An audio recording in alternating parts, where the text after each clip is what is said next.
All right, friends, so we are starting with the Trapper. Now, believe it or not, the Trapper used to be the strongest killer in Dead by Daylight. Mostly because he was the only killer in Dead by Daylight during the beta times. After the beta, when the game officially came out, I believe you already had the 3 boyos, Wraith and Billy. And then he wasn't quite as good, but still, like in the very early days, Trapper was insane. Because he could trap in front of a hook. And if you trapped in front of a hook, the catch was that the survivors could not could not rescue from the side. So if I trapped right here, they would not be able to rescue, which was a little bit stupid. Trapper was also pretty important because back then the lack of bloodlust and the prevalence of infinites, that was places where survivors could vault the window infinite amount of times, you'll never catch them, meant that you had to trap them, right? So putting traps down was kind of very, very important. Putting down a trap and picking it up was unbelievably slow. The Trapper has gotten a lot of small buffs, but if you played him back then, you would know just how bad it was. The main thing is that it took a long time to pick up. It took a very long time to set down. The animation was even different. You could only carry 1 trap at a time without... unless you had add-ons for that. Now, obviously, you have some base kit, thank God, otherwise it would be so bad.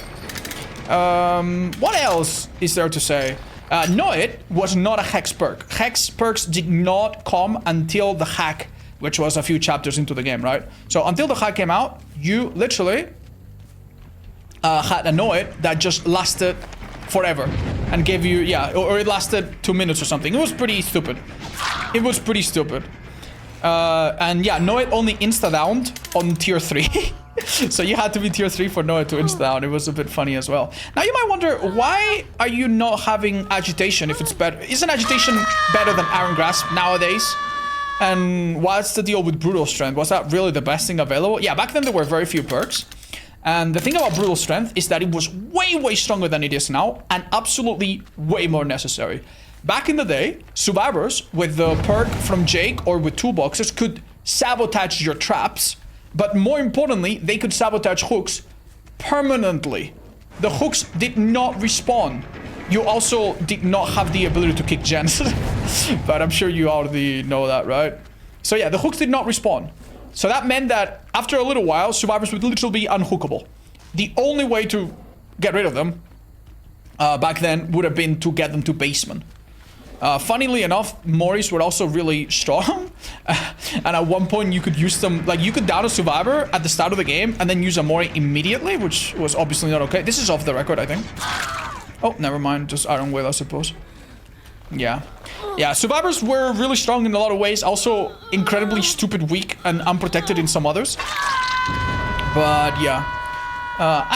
Spies from the Shadows was one of the few perks as well to track. And perks could actually go into iridescent rarity, by the way. Some perks, literally, could be pink. Like Spring Burst was pink. Know It, I think, was pink. You know? It's kind of funny. Ooh, that's not a hit, right?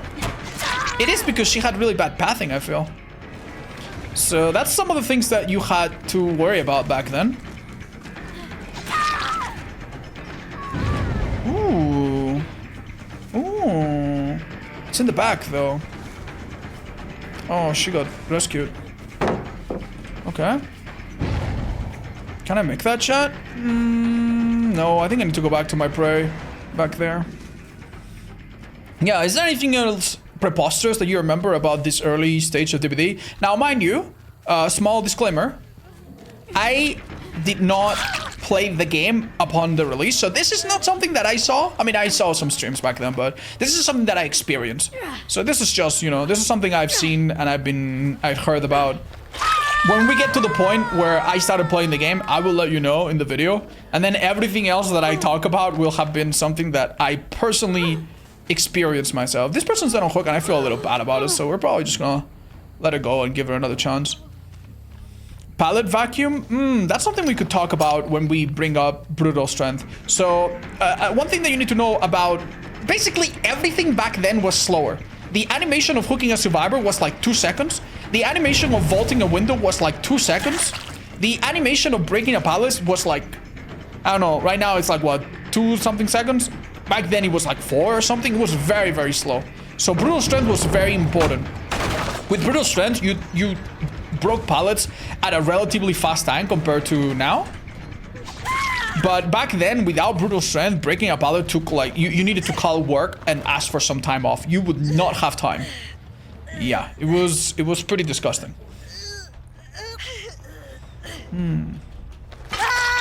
Oh, yeah, Bloodlust did not exist. Infinites were a thing everywhere. You might have also noticed that I used an offering to spawn more mist. Back then, there existed offerings on both sides that were iridescent, like pink. And what they did is they called the brightest moonlight, or the darkest moonlight. Basically, it just turned the brightness up and down. And what survivors would do back then is literally just make themselves invisible with the darkest moonlight offerings. Back then, there was no shop in the game, right? There was no getting skins and recolors. The survivors had their default cosmetics, they had their prestige cosmetics, and maybe on some events, they occasionally, very occasionally had access to... Ooh, that's a mistake. They occasionally had access to, like, I don't know, like a special recolor or something, right? But that was pretty rare. Later on, they had some charity packs and some recolors, but yeah. Overall, very few cosmetics. So most of your survivors would look the same, and since back then there were like 4 or 5 of them, you know, in the early days, it was obviously... no way that worked. It was obviously really, really hard to distinguish them. The HUD also was a little bit simpler. I'm sure you've seen pictures of that.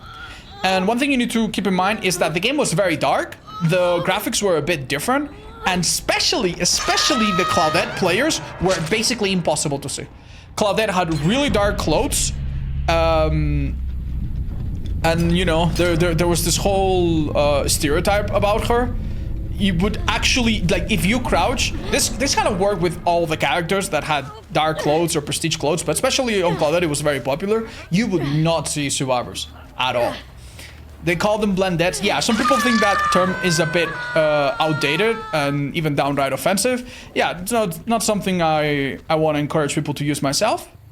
But yeah, because people used it in a bit of a disrespectful manner, and we don't want to encourage that. But yeah, if you ever hear that, that's what he was referring to. Later on, obviously, I think around the time the clown or so came out, the game received a store and characters began to have like recolors and stuff like that. Flashlights were brutal back then. Oh yeah, basically you could be blinded super quickly, and when you got blinded, you didn't get like a red animation. It was just a straight up white beam of light. Your screen was like flashbang. Yeah, it was pretty bad actually. If you watch some of my old videos, you'll see that I look down or I close my eyes and I listen. It was actually a little bit comical. I'm very happy they got rid of that. Another thing that we take for granted, by the way, I know this was more recent, it wasn't like on day 1, but when you were on the hook as a survivor on your second hook stage, you had to do a constant smashing of the spacebar. Right? You have to constantly tap tap tap tap tap tap tap tap tap tap tap tap tap tap tap tap tap. If you let go at any moment, you died. That bird, by the way, is a unique bird animation to this building. It's not another survivor, it's literally the survivor. Well done. Wasn't that a recent change? Yeah, that was only, I don't know, 3 years ago or so that they changed it. Let's see, is it that hard or something? No? Yeah, I don't know what happened with the survivors. They really did not have a great game. But yeah, as I said, Know It only became insta-down at level 3, and it wasn't a hex. Hexes were introduced with the hack. Right before the hack came out, they also introduced Thrill the Hunt. It was a hex that actually did nothing. It just gave you more points, I think. I don't think it actually did anything. Back then, there were a few perks that just... They didn't do anything, they just gave you points. We're Gonna Live Forever, Thrill the Hunt were 2 of them, for example. And then they turn Know It into a hex. But keep in mind that it didn't reveal itself, and it could spawn next to the hooks and everything. It was pretty nasty. It was a pretty nasty hex. As far as... Oh, I see them both, chat. What do I go for? I'll go for this girl, because the other one I don't think has enough time. Yeah, I think I get them both. Ooh, wait a minute. She's not opening the exit gate, which means... She's right here.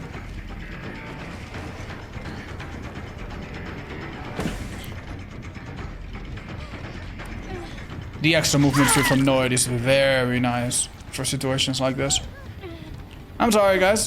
Maybe we give the Exegate to one of them? Yeah. Oh, another thing that I don't even think is even... Do you guys remember that this game used to not have an endgame collapse? That would have been introduced a little bit later. I think sometime after Legion came out. Right? It was one of the most important things, but without an endgame collapse, one of the unfortunate things that can happen is that survivors can kind of hold you hostage and they can just kind of hide forever. The nice thing about the endgame collapse is not... Oh, I'm sorry, did I just lose her? It's not necessarily that you can open the gates, but it's that you can start the timer a bit sooner. She might have the funny yellow perk to save herself. She did not? I'll walk through it. I'm sorry, well, GG's. Yeah. So those things were added later into the game, and oh my god, it's one of those things that it's really hard to imagine how the game didn't work.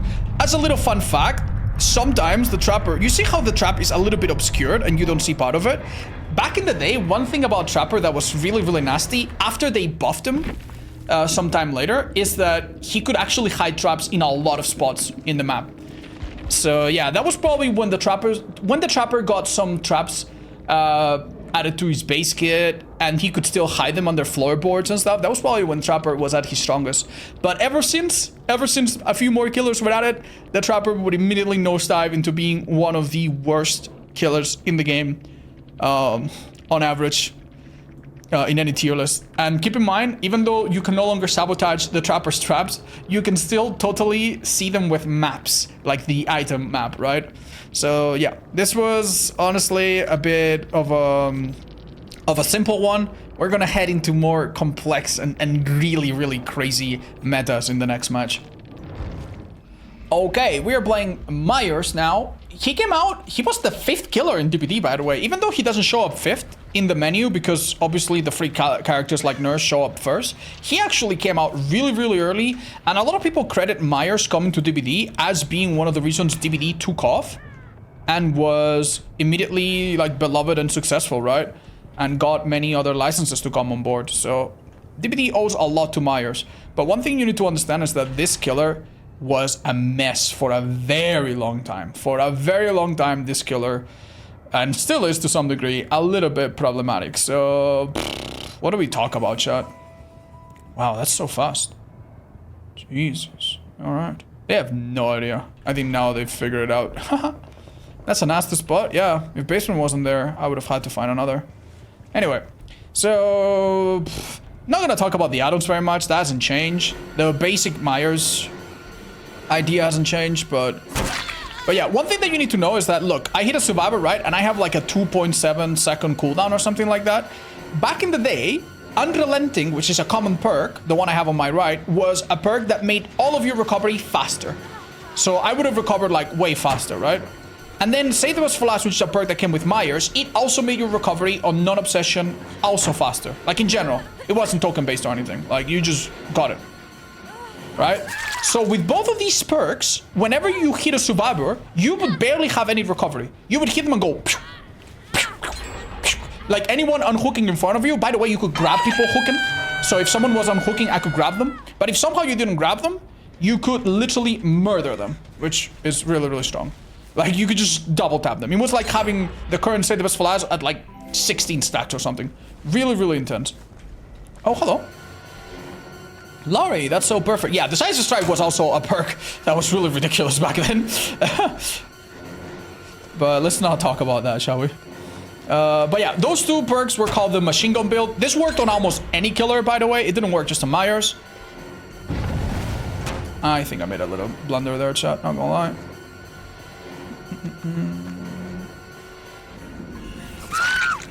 That's okay. Let's hope it lasts long enough. So that was really, really strong. Dying Light was also a very problematic perk, by the way. And this lasted for a long time. I actually got to see that with my own eyes. So Dying Light was not a perk that was based on tokens like it is now and slowed down the game a little like it does now. It did something completely different. It basically gave the remaining survivors a massive 25% action debuff, similar to Pentimento, on everything. Healing, gens, everything. Anytime the obsession was dead. And what ended up happening That's so sad. What ended up happening is that the killers would bring a Mori, like a green Mori, which let you kill one person after only one hook. And then they would chase the obsession, right? They would chase the obsession, kill the obsession pretty early. And let's say this is the obsession. I would be able to Mori her right now. If I had a green Mori like this, she would be dead right now. So for the remainder of the game, everyone else would be 25% slower at doing gens. So it made the Moris, which were a big deal, a somehow even more annoying thing. You honestly didn't need to run it on Myers, but it was just a problematic perk for a very long time. Especially on a killer that could get the first down and the first hook quicker. Don't forget that back then, if you were unhooked, you did not have the 10 seconds of protection, let alone 80 seconds of protection like that girl just did, right? You literally, unless the survivors had borrowed time, a perk from Bill, you could go down immediately. So that was honestly really, really scary as well. And God forbid you went down in basement or something like that. It would be real bad. I think that was a mistake, but need to use it on somebody else. I might need to tunnel Hari if I want to win this game, on a side note. And that leaves us to Play With Your Food. Play With Your Food has been mostly untouched after it got some changes. But upon release, Play With Your Food was stronger than it is now. 7% movement. 7% movement speed instead of 5. That 7% is not a flat 7%. It's a percentage of your actual speed. So, you know, when you have a couple, it's not like 7% extra. It's 7% of 115. So it's actually more than 7% movement speed, if I remember correctly. And you could get into a chase with the obsession, lose the chase immediately, and get another stack right away. Also, whenever you down the obsession, I remember this one very well, it counted as the chase ending, which meant... Oh, I thought that was Hari. So, downing the obsession was also kind of free as well. And a really good idea as well, because you would get free stuff. This is so unfortunate. Sorry, I'm starting to focus on this. So yeah. For mostly the rest of things, the Myers character really hasn't changed very much. So I don't have much else to add. But if you guys want to talk a little bit about the Decisive Strike, the Decisive Strike was a perk that basically wasn't limited to the obsession or anything back then. Anytime you grabbed the survivor, they would just be able to escape you. They just had the Decisive Strike thing right at the start. That's not good. That kills 2 red. Safe was less helpful here. Yeah, we've honestly built up a lot of stacks over time. We go a little bit over the left. I think that's better. If she messes up... Oh, she's dead, I think. Oh, damn. Very well done. I'm so happy Adrenaline is 3 seconds now instead of the usual 4. Imagine she would even make this window. I am gonna go on a limb and hope that she makes a bit of a blunder here. Oh no. It's too simple, isn't it? Yeah, now she's waiting at us in the corner. Man, that was rough. Oh, she got a bit bamboozled by the dead rabbit add-on. Good job. I'll kill her quickly, chat, and there's a chance they don't have a gate ready. Slim chance though. I think the other gate's been open too long. I don't see it though. Hold up. Do you think they're just healing somewhere? Do I make the executive strange decision to just go completely... Yeah. Let's try this. Okay. Okay. I don't know why she did that. Okay, I think this is a hit and a nice follow-up. I'm sorry, does she have hope or something? That's ridiculous. Wow. Wow. Whoa. Okay, we did get most of a tier 3 out of her, but it's just looking a little complicated, I'm not gonna lie. If she does have hope, I will never catch her, by the way. Anywhere? Yeah, if she did have hope, I wouldn't catch her. Even for a single hit, I don't think it's good enough. That may very well be hope, unless there's another survivor that I can feed off. GG's. Yeah, Play With Your Food was tough to use here. GG's, well played. She has pretty sure. Yeah, it makes a big difference. So basically, on killers like Bubba, Play With Your Food was so nice, because you could get it to 3 stacks, chase the obsession, down the obsession, and be back at 3 stacks. That was pretty important. Damn, dude. I have never seen Hope give more value. That's not true. We have plenty of times. Yeah, that was really, really tough, by the way. They had 4 off the records, dudes. Oh, man. That was really rough, especially the first Hattie one and the Adren. We had a lot of perks this time. But it could be worse, and we'll talk about it. Who is next on our list? Let's get to it. Okay, perfect. We used the map offering to go to Mother's Dwelling. For a very long time, this was my least favorite map in the game, by the way. We are now playing Huntress, which came after Hag, and that means that we already had Hexes in the game, and Ruin would be here to stay for many, many years. We didn't have Lethal Pursuer or Discordance or anything super cool yet, so Whispers was basically the go-to perk at red ranks to find survivors. Ooh. I saw a birdie there. Yeah. And it's still an okay perk, but nowadays there's just so much better tracking, right? That was really good sprint burst. That was not so good. But yeah, let me talk about some things that were pretty infamous about Hunters back then. One thing that was available for a very long time was the insta-down hatchet. The insta-down hatchet now exists, but if you have the insta-down, now you only have 1 hatchet. For many, many, many, many, many years, you could actually have at least 3 hatchets. And yeah, I can't explain. I thought I heard that. I'm sorry, I thought I... That's so stupid. Okay, well, great. Yeah, no worries. I thought I heard a flashbang, so I actually looked away. No worries. Yeah, for many years, the insta-down hatchets were really prominent and annoying. But one thing that was very unique at the time was the Babushka and Mana Grass Braid. These add-ons were even stronger than they are now. Right now, they are 0.08 and 0.12. So put together, they are 0.2. Back then, they were 0.20 and 0.10. So basically, both together, they did quite a little bit more than before. I think I can end this game, by the way, if this girl goes down in a second.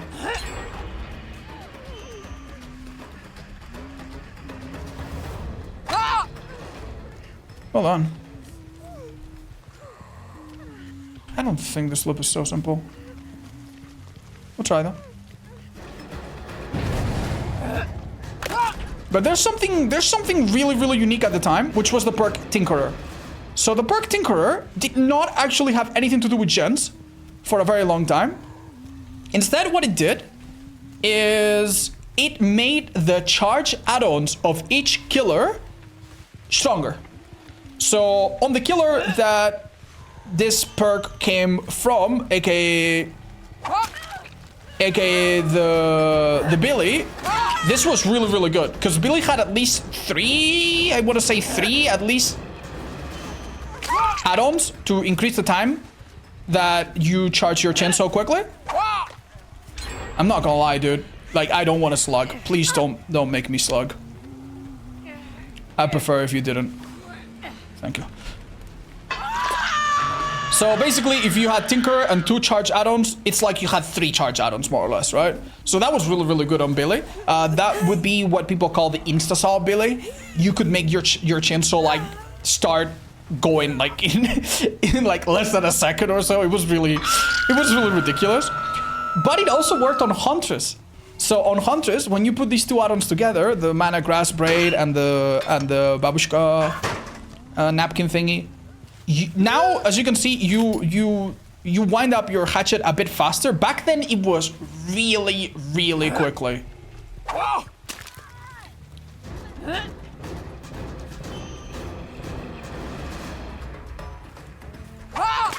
That's really unfortunate. This game's gonna be over if they don't play this right.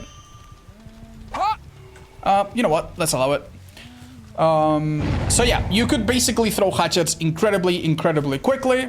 But let's talk about, but that's something that they eventually patched out and it didn't last super long as far as I remember. Things that lasted a lot more were the Nurse's Calling being a super good perk. Keep in mind back then, self-care was a very strong survivor perk. At one point, self-care allowed you to heal yourself like in less than 15 seconds or so. It was really good. Even when they nerfed it, when I started playing around ending of 2017, every survivor lobby basically had self-care on every survivor. It was just that good, right? It would be like having a medkit that's like twice as good as a medkit today, just for free. So being able to find people healing and healing each other was really nice. The hunters could also hit survivors above gens, by the way. So seeing people healing behind a gen or something could also be quite... Oh, dude, even these add-ons are so good still. But imagine doing that like way, way, way faster. Imagine how disgusting that would be, right? Oh, hold up. Sorry, thought it would be fun to try your luck. But yeah, now we need to talk about Ruin. Ruin is going to be a perk that, even though it's changed 2 or 3 times over the course of the game, it has almost always been the best perk in the game, close to the best perk in the game, or at least very decent and complementing other best perks in the game. Right now, Ruin was the only form of genuine slowdown that you had in the game.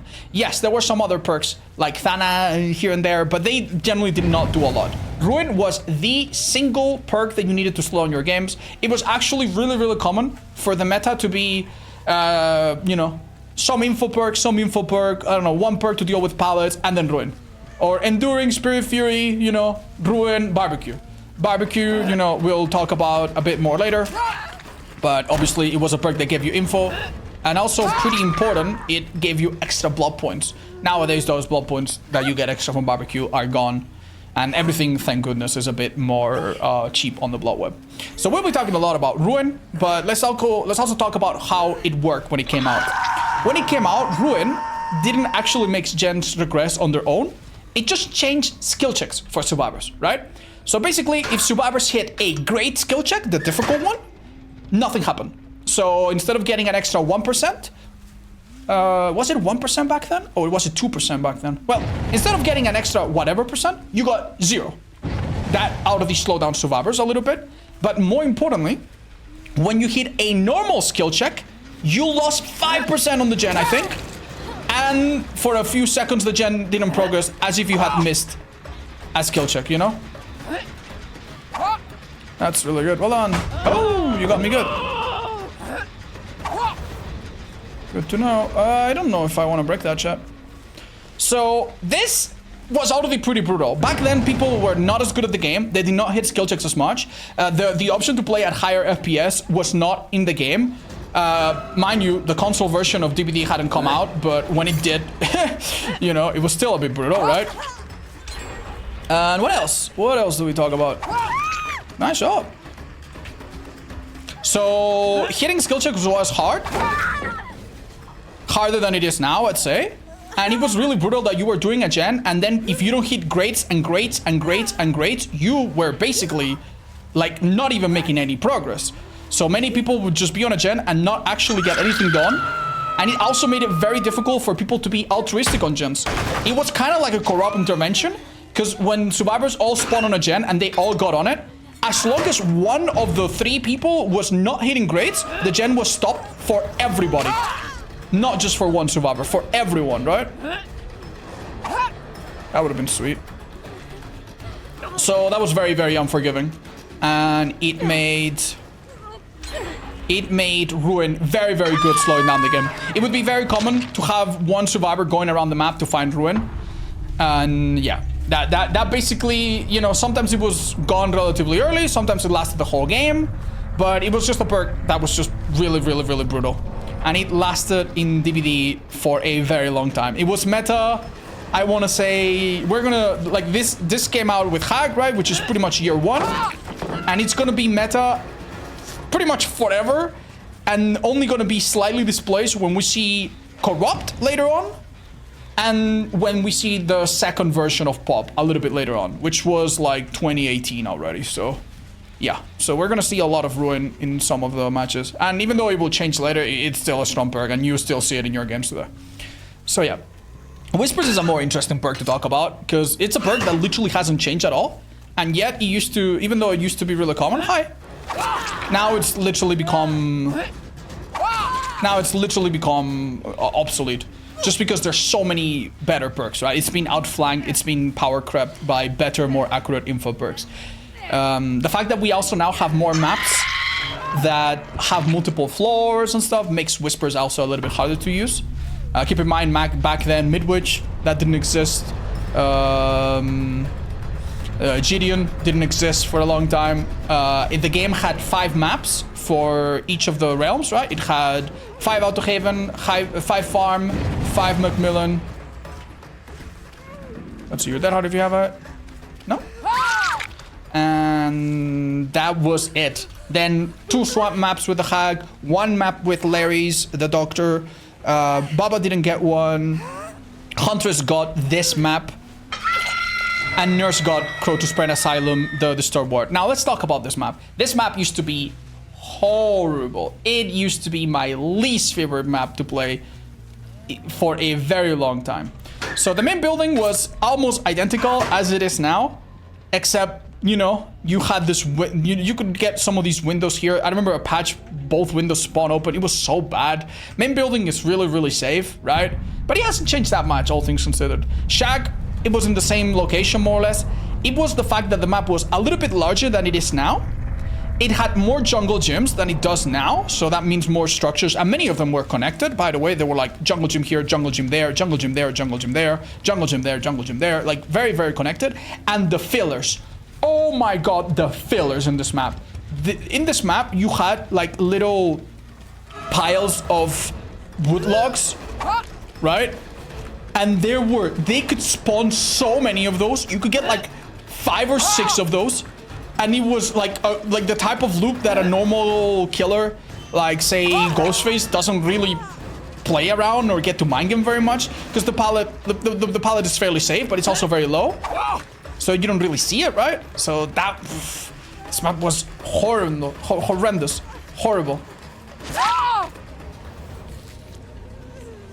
Let's give it to you. Hatch, by the way, was not a thing that spawned only for the last survivor. One thing that's worth talking about is that the hatch would spawn when a set amount of gens were done. If you had killed 1 survivor and they had 2 gens left, the hatch would spawn. If they completed all the gens and no one was dead, the hatch would spawn. And if they had a key, imagine this was a key, for example, they could use the key to open the hatch and actually escape. So they could get a 4-man escape with a key. They could also get a 3-man escape with a key if you were defending the last gen, you know, stuff like that, right? And it was pretty horrible. Another thing that happened is that survivors could be grabbed at one point while they went through the hatch, right? And the killer did not have the animation to close the hatch and start the endgame collapse because, as we explained, the endgame collapse did not exist.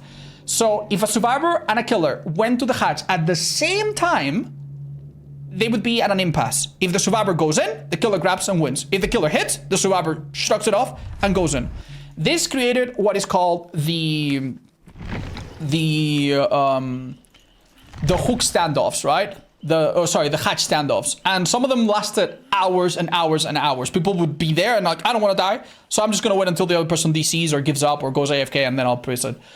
Some legendary moments to do around that. Yes, because people did not like Ruin, some people did gen tap, but we'll talk about that a little bit later. Let's go to the next stop in our nostalgic trip. Oh boy, the spirit. What can we say about this killer? We've skipped quite a little bit ahead from the last killer. It's now, we're still in Ruin land. Ruin's still very good. Pop Goes the Weasel had already come out, but originally Pop Goes the Weasel only lasted 30 seconds. People didn't really want to run it. And you can use Pop Goes the Weasel while Ruin is up. So yeah, Pop was not super popular back then.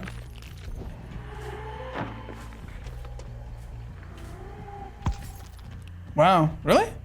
Let's stop hearing him altogether. Well done by him. I think that might have been a little lithe. But yeah, the spirit on release and on the PTB, especially, she was a bit clunky, right? She had some issues. You could tell exactly where she was. There were some problems, but by the time she came out, especially sometime after, she was a ridiculous killer. The first thing that you need to understand is that she had collision with survivors while using her power. So if I use my power right now, right, I would just be able to like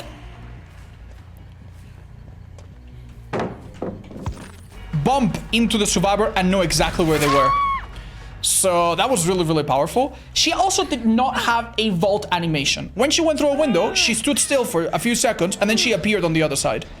She didn't have the normal animation that she does now. That was like another little thing that she was like stupidly given for no particular reason. And her add-ons, oh my god. So the first one that you see at the bottom is the Mother-Daughter Ring.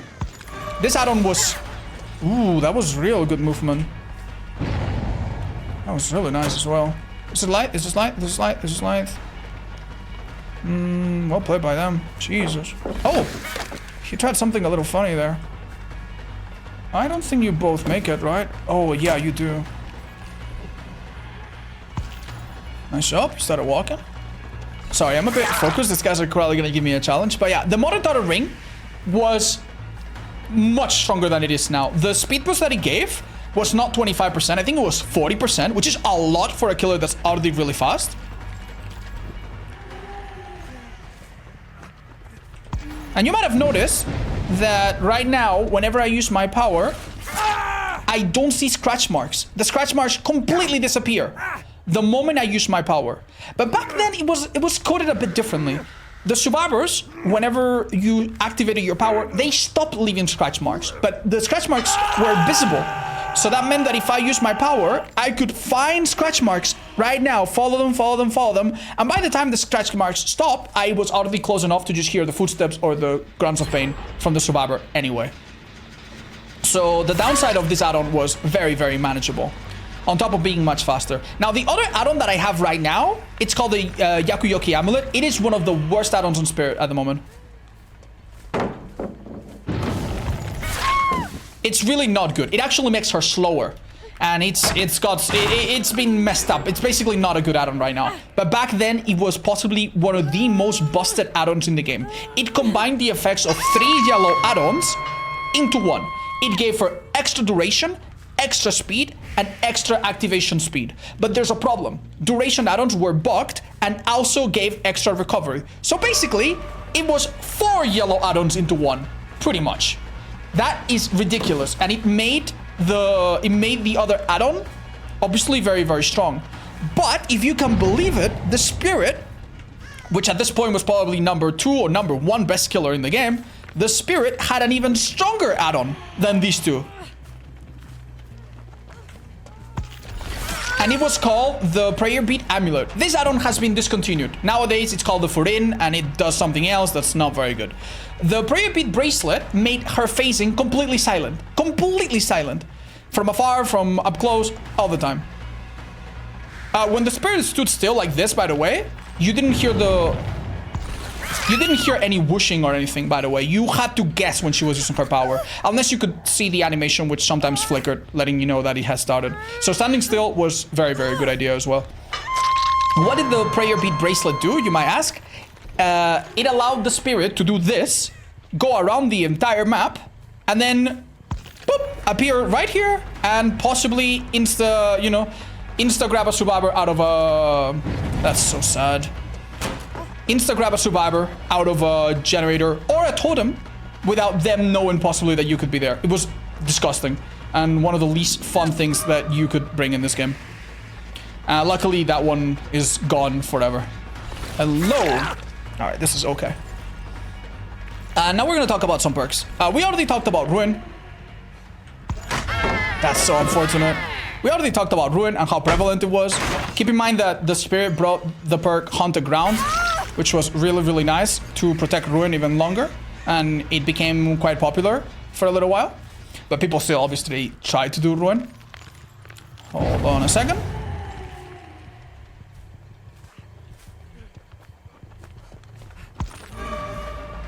Hooray! Here we go.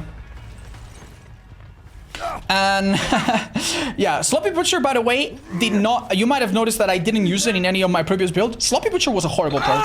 All it did at the beginning of the game was make the blood on the ground fall more frequently. But sometime before the Spirit, or around the time, Sloppy Butcher was buffed and actually did what it does now, which is the Mangle effect, which, by the way, was stronger back then. Another thing that you need to remember about the Mangle effect is that not only was it stronger, it also applied on M2s. So with Sloppy Butcher, you could actually run it on Lesion when you use the M2. You could use it on the Nurse. You could use it on the Hunters. So Sloppy Butcher for a while was honestly a really popular, good perk all around. And obviously, against a killer like the Spirit, that you don't want to be caught healing against, you know, it was unbelievably useful. I don't think that needs to be explained. This is also the first time you see me use Barbecue. Barbecue was a great perk that almost every killer ran religiously because, guess what? More points if you hook everyone. I could hear that very clearly. Right, and when you had the super strong speed add-ons, barbecue was so good and the duration was so long that you could literally see people across the map and get there in just seconds.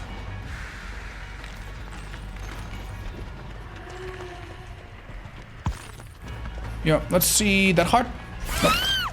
Right, so we got 3 people that on Hog, I think, but we need to up this game up a little bit.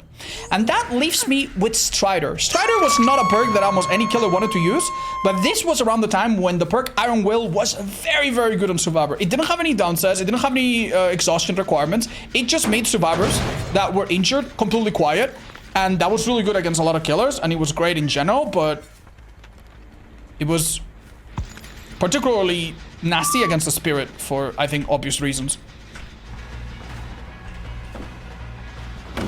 I think she was risking that. And I'm pretty sure I'm forgetting some stuff. I'm pretty sure there's more to this. I will ignore Nia, I think.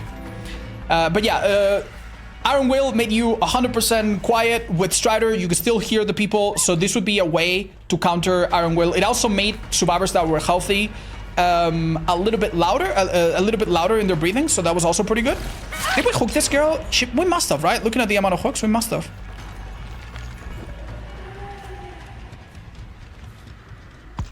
I have no idea where that girl went. I have no clue. The lack of scratch marks there actually messed with me. I have no clue where she went. This girl I know is bait. We cannot afford to chase her. Let's check if this has blood. Let's check that corner over there. I have no clue where they went. Let's go to Shack.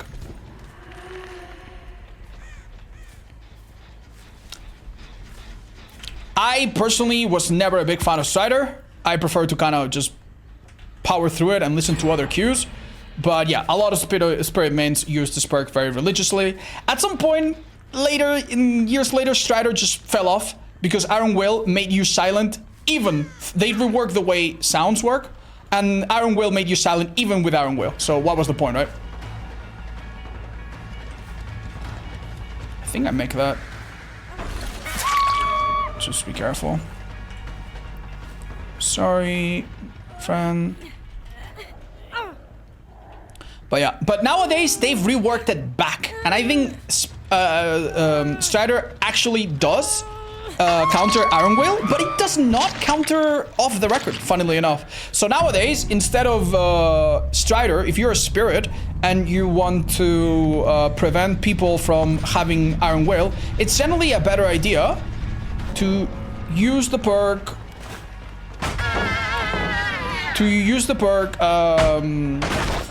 Genetic Limits or Languid Touch, both of which exhaust survivors at, you know, when they disturb crows, and also when they, what else? When they get hit by your basic attack, get injured, right? And those are easier ways to counter Iron Will right now. So Strider's still not a super hot perk on this character. That's so crazy, she got a toolbox mid-chase. I thought she'd be on my side. That's good. It doesn't no, it doesn't counter off the record. Nothing counters off the record as far as I'm aware. So that's something you'll just have to figure out. He's on the same side. Yep. That's a hit, I think. Oh, he knew, and I knew, and I knew, and he knew, and now I'm done for.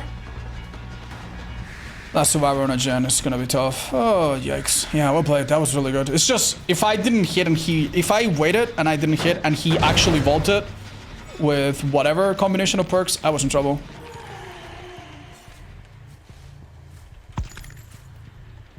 Okay. This could be Fang. Yikes. It's just a little bit tough, man. This first chase is rough. But yeah, the purple add-on right now was balanced around the fact that it was bugged, and then they unbugged it, but they kept the downside. So the purple add-on is actually working against me. It's giving me extra duration, which I don't want or need. This is possibly a Dren. And it's actually making me slower, which is a bit unfortunate. And also the iridescent mother-daughter is like way slower now. I have no idea where he is. I literally have no clue. Yeah, I have no clue. Like, genuinely no idea. I couldn't check that gate, sadly. You don't think they'd be on that gate? No, looking at the scratch marks in the distance. Okay, that's good though. We probably catch her, but we need to catch on to her sounds.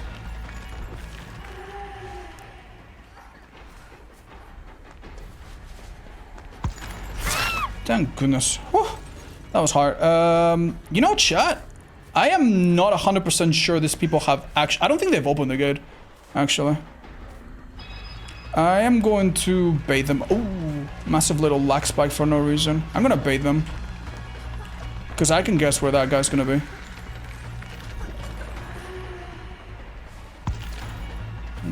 I guess not.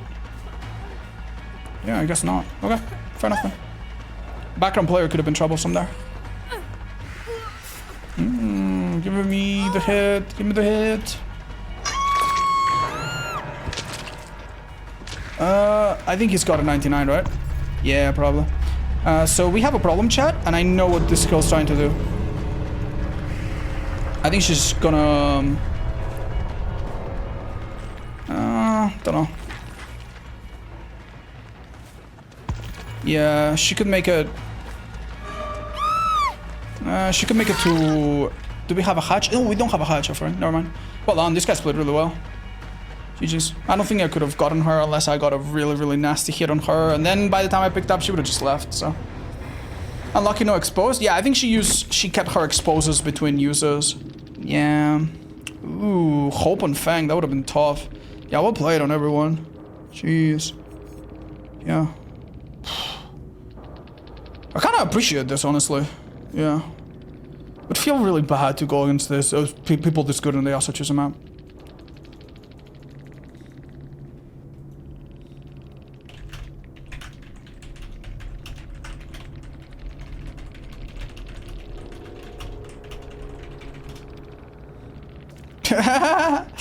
Damn.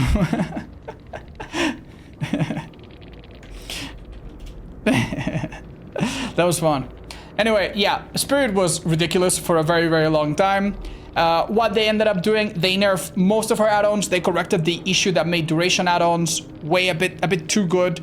They made her so that you can no longer fake the phasing. Now you get a sound when you're phasing that's somewhat directional. And yeah, what are we gonna go into next? Ooh, we're gonna go to the moment where two strong slowdown perks really began to work together. All right. Whoa, so much to talk about. We're playing as Oni, so that's like the great grandpa of the Spirit or whatever. And there's so much to talk about. First, let's talk about this map, Orman. Orman came out with Elysian. And nowadays, this map is fairly popular. It's not terrible on Killer. Survivors like it a lot. It's a bit more survivor friendly. There's quite a few variants that didn't exist before, obviously. Let's just get rid of that pallet right away. And back then, it was horrible. It was similar size, but it had a lot more, what's the word I'm looking for? Wow, really? A lot more tiles, a lot more like massive tiles like that one you just saw. And it was even safer. Yeah, it was pretty ridiculous actually. Orman for a long time could have been considered one of the bottom maps for Killer. Nowadays I mind it far less. It's a little bit more digestible, even though it still has some big gen distributions. Now let's talk about the Oni, however. The Oni, when he was on the PTB, was one of the most terrifying killers ever. He was so fast and so quick, and transitioned into Blood Fear so quickly. They have changed him since very... On release, he was a bit weaker, and they changed him since a few times. But surprisingly little amount of times, considering it's been so long. On release, one add-on that was really popular, was the Scalp Top Knot, the green add-on that I'm using right now. This add-on allowed the Oni to start his charge way faster. It's one of the only add-ons that they really hit and nerfed quite a bit.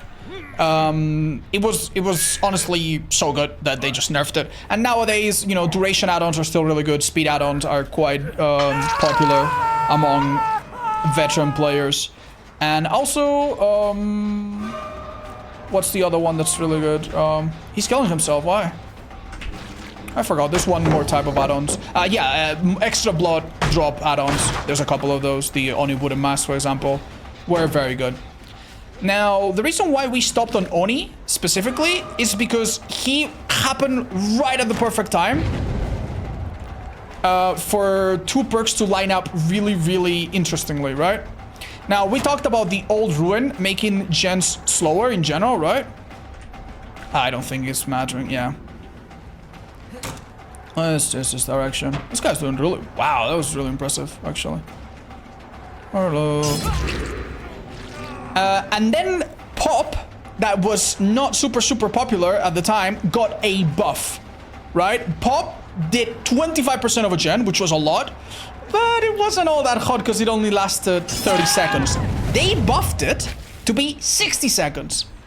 This was such an incredible time to play killer.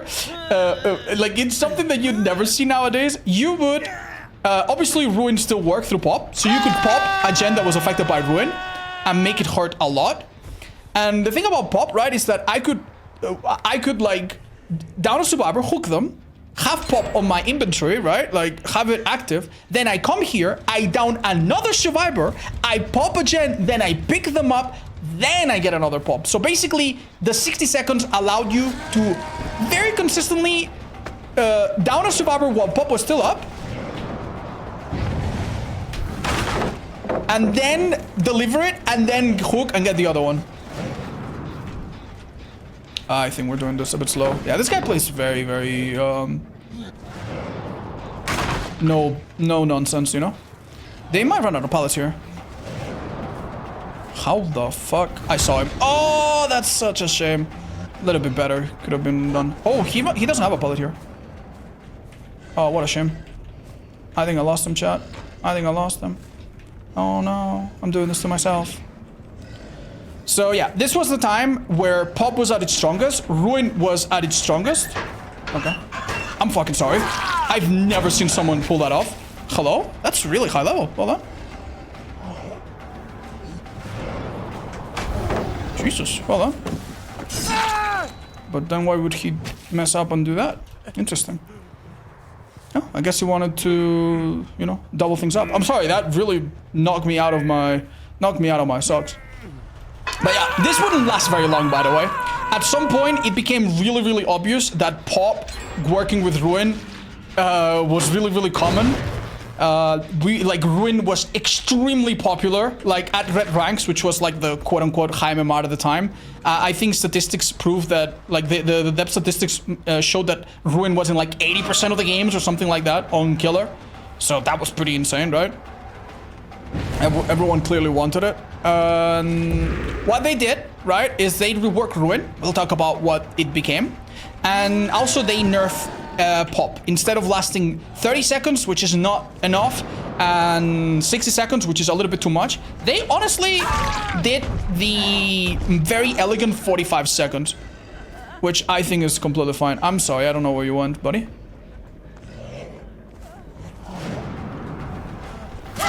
That might have been a decisive. Yeah, okay, buddy. Now, at this point, we are seeing 2 perks that are a little bit new. They came out with the plague. Infectious Fright, decisive, and Corrupt Intervention. Right? And these 2 perks were quite popular in the meta, especially Infectious, especially among S tier and very high mobility, you know, strong killers. Things like Nurse would run Infectious for a long time. Billy, who was at the time still very strong, he would get massively nerfed for some time after. Hey guys, what's up? I guess we don't have enough blood. What the hell are you guys doing? But yeah, Infectious makes people scream and they interrupt them when they're on the ground. This perk has not changed a lot, right? It's not like it's really done anything super remarkable.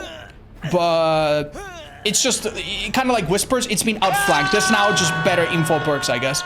And better snowball perks, I suppose. But back then, it was really, really popular. And Corrupt, ever since it came out, it was incredible. It is almost virtually the same perk as it is now, except it didn't have the clause that made it go away when a survivor goes down. So many times, if you played against a top-tier killer like Nurse, they would get it down within 30 seconds and, you know, and have Pop and have Ruin and have Corrupt and have all of these perks, like, all of these slowdown perks, like, all together, and you would have to deal with all of them at once. I'm so sorry, dude, but there was another survivor here, right? Like, everyone I'm chasing is off the hook, man.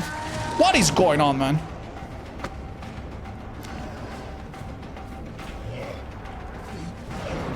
guy's dead, I think. Unfortunately. I don't think he has a flashlight, so... Sorry, man. Not gonna hit you with your stupid off the record.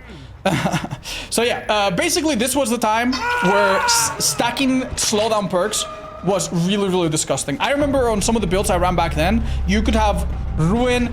At some point we also had Search from the Demogorgon, Pop, and every single down slowdown, every single hook slowdown. Even if you're not doing anything, people are failing skill checks and stuff. Yeah, it was really quite brutal. And what else can we cover, chat, about this build?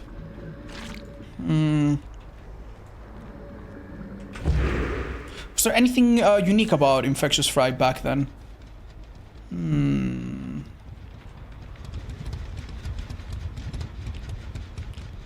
Barbecue was just a staple. Yeah, it wouldn't be uncommon, by the way, to have barbecue on any killer. We explained earlier that barbecue just gave blood points and it gave really nice info. Distortion was much, much worse than it was in recent time. Off the record didn't really exist. The only perk that blocked auras, like, I don't think was very...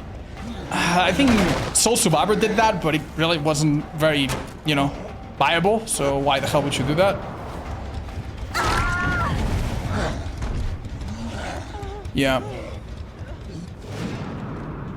And if we talked a little bit about the meta on Survivor, it really wasn't anything super exciting. You would have now... This would be the time of the nerf decisive that was still really, really popular. That was not gonna work out like that. Why don't I just... Oh, hi. Yeah, Decisive Unbreakable was really popular at this time. Iron Whale was really popular. Border Time was still incredibly necessary. It wouldn't be rare to see 3 or 4 of them every match, because otherwise survivors of the hook were vulnerable. Eventually they made Border Time base kit, so if a survivor removes themselves from the hook or is removed by a teammate, they have at least 10 seconds or so where they're not going to be touched, right? But yeah, that's what you were looking at. And it was quite rough. Moris, I also think, were still very, very strong. You could still Mori people after one hook, I think, at this time. Though it wouldn't last very much longer after that. At one point they did nerf Moris.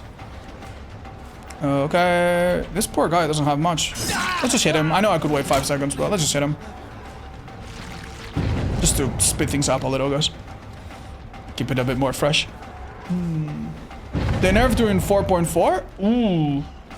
So that would mean that it would be around this time then. Yeah, maybe this would be the last... Because this is around 4.5, I think, right? Or 3 point something? Yeah.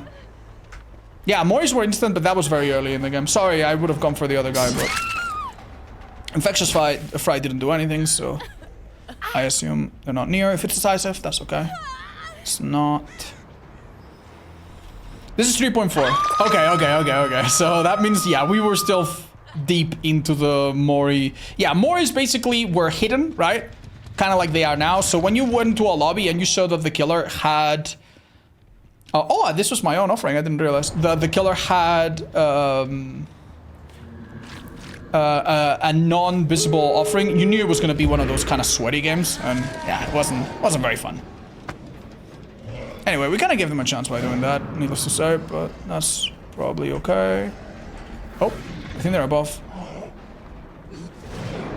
Surprised they're here. Oh no. I think I'm just gonna leave and go for this, guys. Might be more fun. Hello. Let's see you that high if you have it. The other guy's pissed off. If I pick up, I lose power, but who cares? How did Renato drop blood when he was fully healthy? I don't know what you mean, chat. That was someone else's blood, I think, from earlier. But he wasn't healthy. The reason he didn't go down is because he had a styptic, if that's what you're asking.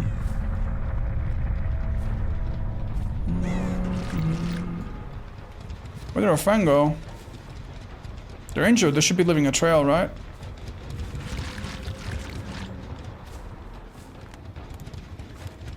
Am I stupid? Did they just wait here? What the hell? Yeah, there they are. Hello. Let's go. She could get hatched, but I don't think she outspeeds me there.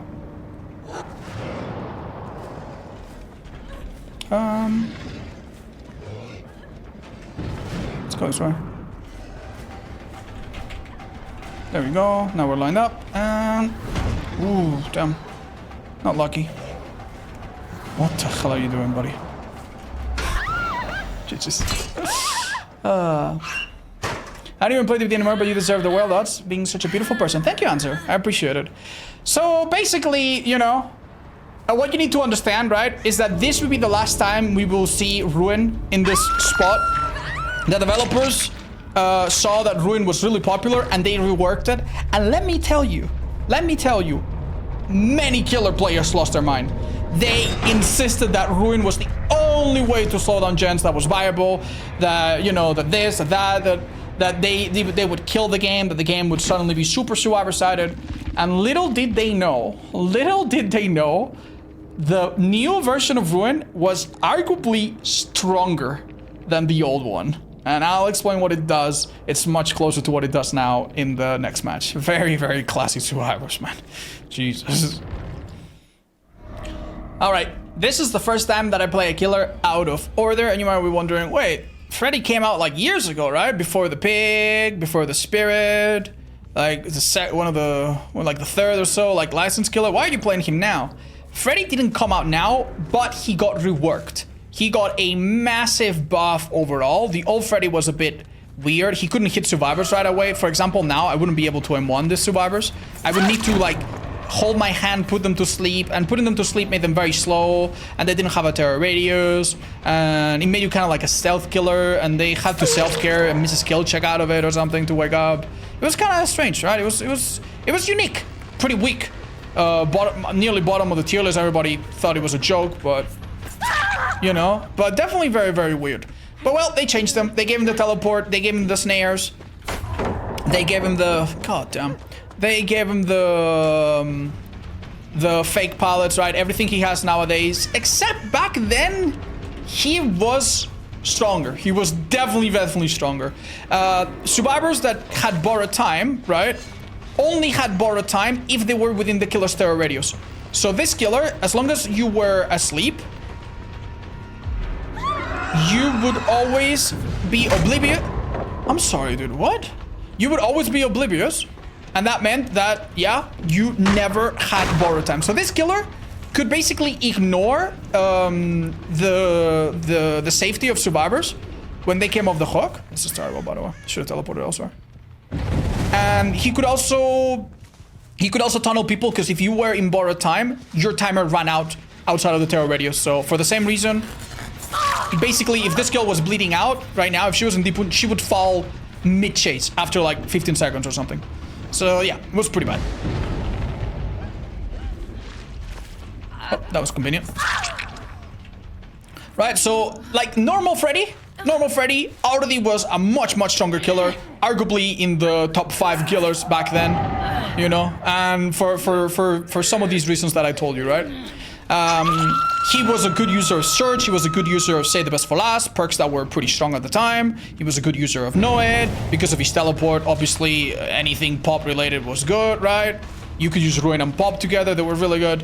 But keep in mind, they changed Ruin now. Ruin now was a passive perk that didn't slow down gens. Instead, what it did, basically, is it made gens regress. Not at 100% of their normal regression rate, which is what it does now, at 200%. That means that, basically, if a survivor did 2 seconds on a gen, say 2 seconds, in about 4 seconds, Ruin ate it up. And that was pretty rough when it stacked with so many other perks. Yeah, this, by the way, is what some people call an insta-heal. And the reason why it's called an insta-heal is because right now it gives you 5 seconds of endurance, right? The styptic. But back then it insta-healed you. So if this girl was playing around the time that this took place, she would be healthy now. And the syringe healed you twice. So if someone went down and someone used a syringe on the ground, that would heal them back to full health. It was pretty ridiculous, as you might imagine. Way more so than it is now. Medkits got reworked at one point. And so did BMPs, by the way. BMPs pop gens First, immediately, in the first versions of the game, that was obviously stupid, and then in 20 seconds, which was still really ridiculous. BMPs were nerfed quite significantly as well. Keys, obviously, since the hatch wouldn't spawn anymore, were also kind of nerfed. Come on, panic a little. Nah, well done. Yep. But yeah. We still haven't talked about what this Freddy build was. This was not a normal Freddy. This was the Forever Freddy. Forever Freddy... Not the step dude. I'm not gonna wait it out. I know I could, but I'm not gonna. Forever Freddy was one of the most uninteractive builds we had seen at the time. It was honestly quite ridiculous. It combined the new Ruin, which was very, very, very slow, right? Anytime you bother gens, people had to let go and they lost progress. It combined Thanatophobia, which back then was a lot stronger when you had people injured. Are you serious, man? This is the second rescue? The second Styptic? Hold on, dudes, hold on. And we're losing so many gens here. Yeah, we're at 2 gens already. This girl might have life. She does, brother. This is so tough. Yeah, Thana was very strong. But this killer also had add-ons to slow on the game. The swing chains and the jumping rope made the game slower by, I want to say, I think it was like 3% per asleep survivor and 6% for asleep survivors. Basically, with Thana, with the ropes, and with all of this crap, you could make gens take literally 2 minutes. But you might ask yourself, why don't you just do the Ruin? Why wouldn't survivors just have a map or something, right? And just go find the Ruin and get it over with. That's the problem. We're now talking about Undying. Undying was a perk that came out with the Blight that was genuinely busted as hell when it came out. When it came out, Undying did not just protect a totem once. It protected... it could potentially move the totem several times, right? So if there were 2 hexes, Ruin and Undying, you didn't have the thing where you did one and Undying was gone. If you did Undying, then the next one would be fine. But if you did Ruin, then Ruin moved to another spot. So it was kind of like playing Mario and having this meme where it's like your princess was in another castle, right? So no matter what you did, if you got a bit unlucky, you would have to maybe cleanse 4 or 5 totems before you actually got rid of Ruin. Not only that, Undying also revealed you while you were on a totem. So while you have to do potentially 3 or 4 totems, the killer sees you and can interrupt you in a myriad number of ways, obviously. That, I don't think needs to be explained, was really, really stupid. Really, really, really stupid. Please don't finish this as I teleport. Goodness gracious.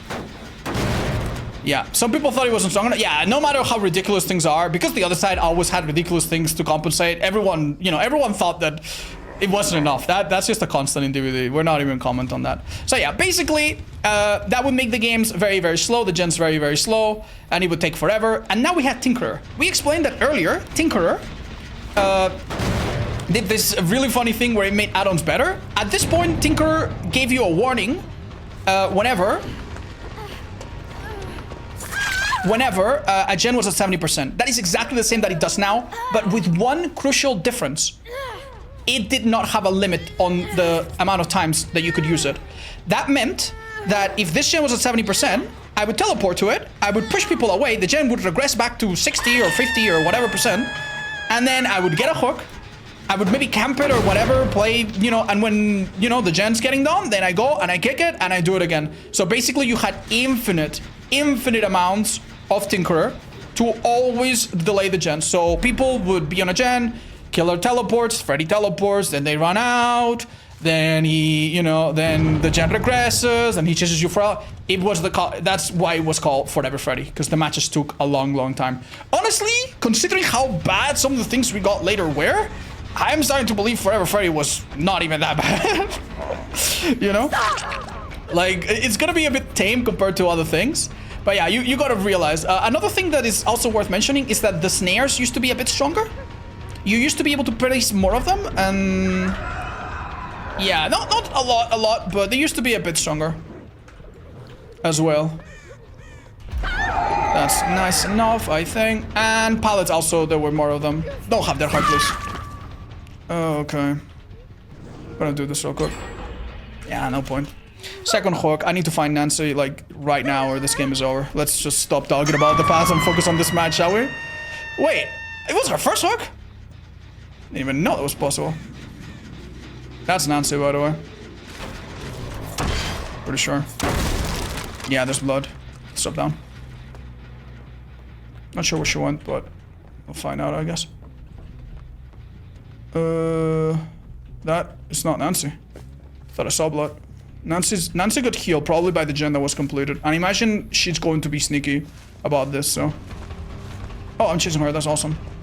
She does have shock though, right? Or did we get rid of it? I don't know how she can really avoid this first hit. That should be a slowdown. There should be a snare there. I guess I ran out of snares. Oh, she never went in. I see. I'm gonna let her mind game herself and maybe be in the open. Oh, she waited at the perfect time. Damn, dude. I'd love to chase Nancy chat, but I don't think she's stupid. Oh my god, just as I say that, she mind games herself. I actually would have had it. Unlucky. God damn it. I think we had her. To be fair, if I kill Nancy and they all have Adren or whatever. Oh, by the way, Adren woke you up against Freddy for a very long time. Only recently did they ever change that. A little funny. Yeah. Was there anything else I forgot about Freddy that was particularly super strong? Anything like unusual? You didn't have that hard last time. Yeah. Come on.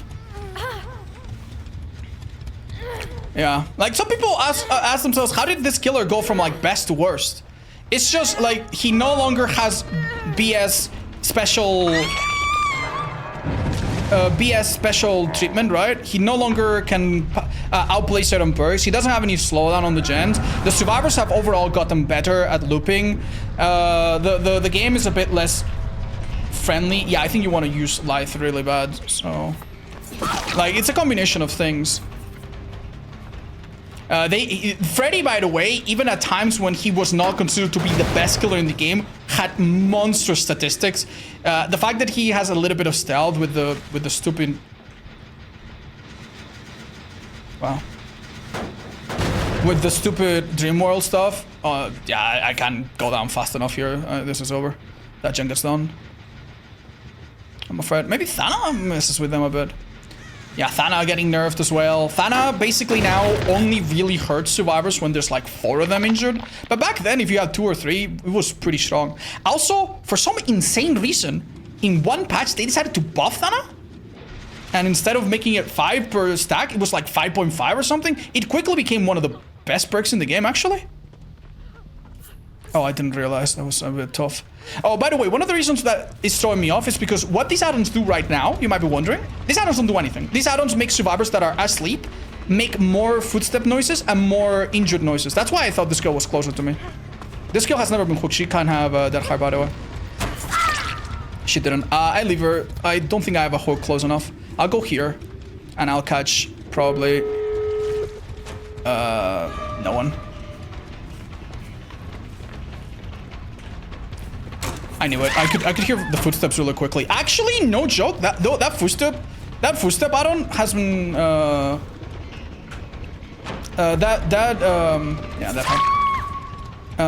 footstep add-on has been helping me quite a bit. If she was dead, that would be awesome. Is she though? I can't believe we brought this match back. Wow, they open a gate. And now they're going for the rescue. Please be dead. Please be dead. Oh, come on. Come on, now they just need to split up in the most lame way. Right? I didn't... What? They just went for the rescue. It doesn't matter. Who cares, right? Who cares? Man, this has been such a stupid match, man. They're actually healing. That's actually incredible. They figure, why take the 2-man? Why take the 2-man? We can literally get a 3-man. Yeah, true. This is so dumb. I'm sorry. I would not be mad about getting only 2 kills or whatever if it wasn't for the fact that these people have had so much going for them this game already. Anyway, I'm an M1 killer. They could have all kinds of perks. I would not catch up to this girl even on my own. And if that wasn't bad enough, they will be here for body blocks if necessary. GG's. We'll see what they had, but wow, dude. Love is today, huh? Thank you very much. Thank you, thank you. Yeah, I didn't realize, by the way, but I think we had one person that on hook a bit sooner than I realized. Because when I thought we had hooked everybody, we still had fresh hooks. Let's see what they brought. Let's claim this. 2 Styptics, brother. Brother. Did the person that ran out have that heart then? No. I have hope then. No, it's just so lame. But hey, it's okay. Just keep in mind, whatever you complain about right now used to be way worse, right? Decisive used to be way worse. That heart this time was used for distance. This was worse. At one point, this was worse. Kindred's always been a nice perk ever since they buffed it a long time ago. Windows is one of those perks that, you know, it's used a lot. Yeah, we'll make it was okay. Almost every perk used to be like worse. You know, the only perk here that I see that was buff and it's been nice since is Deja Vu. I don't mind Deja Vu. Let survivors have Deja Vu. Bless them. Bless them, bless them. Right, what are we going into next? Oh, dear Lord. Right. Alright, chat. So, throughout all of these metas, one question that I get every now and then is which one was my favorite? Which was the time where if I could go back to that, I would have the most fun. And I think it was this meta right here. It wasn't when the Trickster came out, it was a little bit after. As you can see, I have a perk from the Cenobite, so that's, ooh, lag. So that's like 2 killers afterwards. Nemesis and Cenobite came after Trickster. And No Way Out, which was a Trickster perk, got buffed. And it was now what we have, it's what we had now, as opposed to the original No Way Out. The original No Way Out triggered as soon as the exit gates were available, but the current No Way Out only triggers when they touch it, so it's a little bit better. And this, I think, was the golden era of endgame, and I really, really like this. This was a time when I was doing win streaks, when I was playing quite seriously, trying to win, right? And yet, I was not afraid to get to the endgame. For 2 reasons. No Way Out was very strong. Know It was very strong. You could run it with No Way Out as well. I'm so sorry, I'm so lost. Deadlock was an amazing slowdown perk. We had a lot of passive perks to slow the game without you having to get personally involved, right? So that meant that you could be very tactical and have a lot of freedom without necessarily being very gen-oriented. And honestly, it was a time where camping was incredibly good. Keep in mind, Reassurance from Rebecca wouldn't come out for a long time. The only other anti-camping perk survivors had was Camaraderie from Steve. Nobody used it. And also Steve and the rest of the Stranger Things characters were now common perks. They disappeared for a while, but still nobody used it because it was such an awkward perk to use, right? So camping was extremely viable. You would have killers like Cannibal camp a lot, which is not fun. I admit that part of the game sucked. Survivors did not have 70-second hook timers like they do now. They had 60-second hook timers. And they didn't have any super insane endgame combos like some of the ones that they got later. So basically, there were times where a survivor would be on the hook, and you would be very okay knowing that, okay, if I camp them... Oh, nice job! Someone got one of our energy drink codes. Thank you! Like, say for example, this Adam was like about to die, and I camped him a little bit. That would be okay because I knew I could still, you know, get a really good shot at killing everyone else in the endgame. If I got everyone injured and I denied the ability to unhook, I could get someone to second stage, you know, like it was really, really nice to multitask the survivors. And Tinkerer also was pretty strong because, like, you know, when a gen was being done still, that was still around, right? So, for example, on Artist, we got win streaks using No It, No Way Out. And it was, I just found that kind of fun. The whole camping aside. The reason why you see me play the Trickster and use perks like Agitation is because camping and basement was at its strongest, I think, at this point in the game. It was really, really good. Trickster was an amazing camper, by the way. He was really good at using main event around hooks, and he interrupted hooks really, really nastily. You'll see that I'm using the USB stick. This add-on became outdated quickly, but on release, the USB stick made it so that survivors needed one less blade to get injured. Which was a pretty big deal, so that was basically the add-on that everybody used. And the other add-on that has become very outdated is the Fist Spin Soda. Right now, this add-on basically does nothing. It extends the combo, which is a hidden mechanic that makes you have a longer main event. But basically, it's complete garbage. It's just not very good.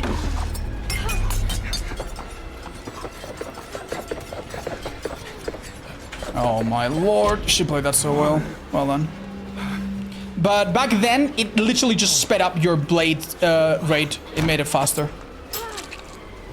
I need a couple more. That was really good from Nancy. Well done. I've been going back to hook a little bit just because I can't find people. I don't have any info. I'm sorry about that. So, yeah. Trickster is a killer that they have been struggling a lot to rectify. On release, he only needed 6 knives to injure, if I remember correctly. But he was 110. He still had that weird lullaby that he had. Like, the other stats were a bit slower, right? Main event took 30 knives to trigger or something like that. It was pretty underwhelming. He had really bad kill rates. They buffed it. They buffed him quite a bit. Didn't work out. Then they reworked him, and he took now 8 knives to injure, if I remember correctly. 8 knives? Is that right? But then changed everything else according. No, I think it was 8, and then they went to 6 to buff him. Yeah. And now we're at a point where they are considering like going a little bit back on a lot of the Trickster changes. And he might not be 115 anymore, right? Which he is right now. But yeah, we'll see what awaits him. What else was remarkable doing this time? Oh yeah, one of the reasons why this was such a good time to be a killer main is because, let's just say that Pinhead had come out, right? What was the next DLC that came after Pinhead? Do you guys remember? Or around that time? It was Hour of the Witch, aka Michaela. When Hour of the Witch and Michaela came out, that was possibly one of the happiest times to be a killer. A lot of perks were strong on both sides. Some enjoyable builds existed. You had a lot of like viability with strong builds here and there, right?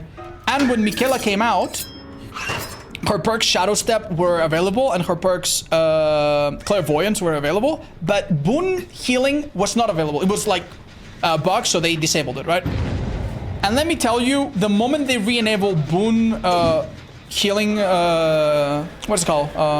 What's the actual healing build? What's it called, chat? What's the healing? Circle of Healing, that's right. Boon Circle of Healing came out. That girl doesn't look behind her. The game became really annoying for a long time. Circle of Healing allowed survivors to heal themselves like self-care at 100% speed. And also heal others at 100% extra speed. This was insanely strong. Right? It basically became a perk that, despite only needing one of them, you know, you still had multiple survivors run it and sometimes set up multiple of them. It was pretty ridiculous. It was really strong. It stacked with medkits. On the PTB, it even stacked with itself, which is a little funny. Oh, very good. I think I am one here. And yeah, the ability to heal yourself and heal, you know, have a full reset of the team in like 15 seconds was pretty ridiculous.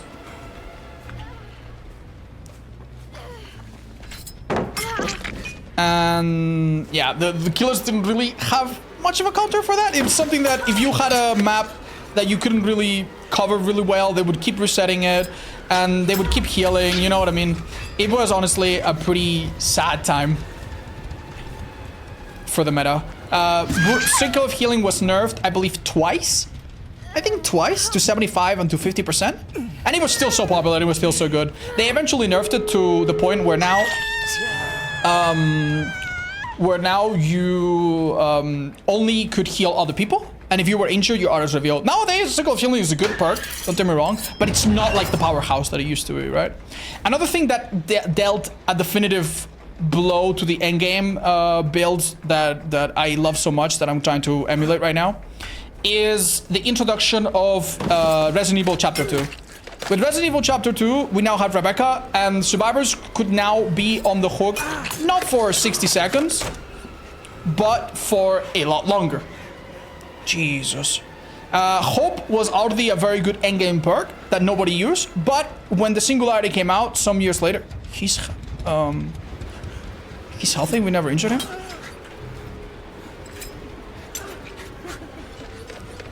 Wow. This guy is just... Wait, that's not even an injury. Oh boy. Yeah, a lot of nasty things. A lot of nasty things made the endgame really, really risky. Oh, wait, you made a mistake there. So when all of that happened, you know, there was basically no point in running endgame builds. Oh, he had that heart. If you found yourself in a situation like this, one survivor could run you forever. If you had a survivor on the hook and you're like, oh, I'm gonna camp him to stage 2, or everyone's injured, maybe I can camp him a little, or, you know, nah, they can be there for minutes and minutes and minutes. And obviously Trickster immediately became worse at, like, the whole camping, obviously, and being tactical around hooks became much worse because of the introduction of the anti-camp measures as well. So now you don't necessarily feel very comfortable, and the introduction of the 10 seconds default borrowed time on all survivors, right? Which means that now you don't necessarily go to an endgame situation and feel very comfortable. It's very risky to get to endgame, especially during the times of MFT. So getting to endgame with multiple survivors alive, it's not something I feel very comfortable doing anymore.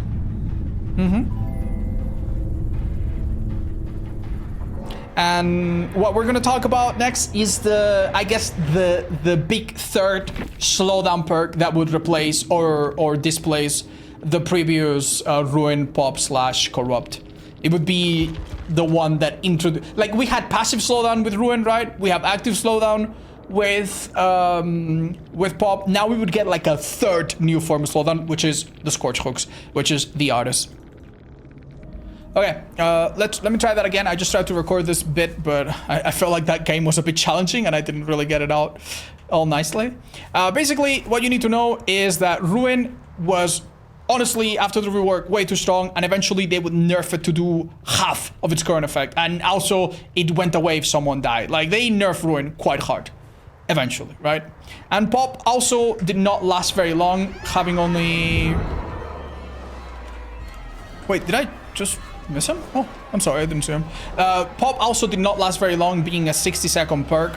That was too strong. They nerfed it back to 45 seconds, which I think it's always been ever since. And they also did this thing where...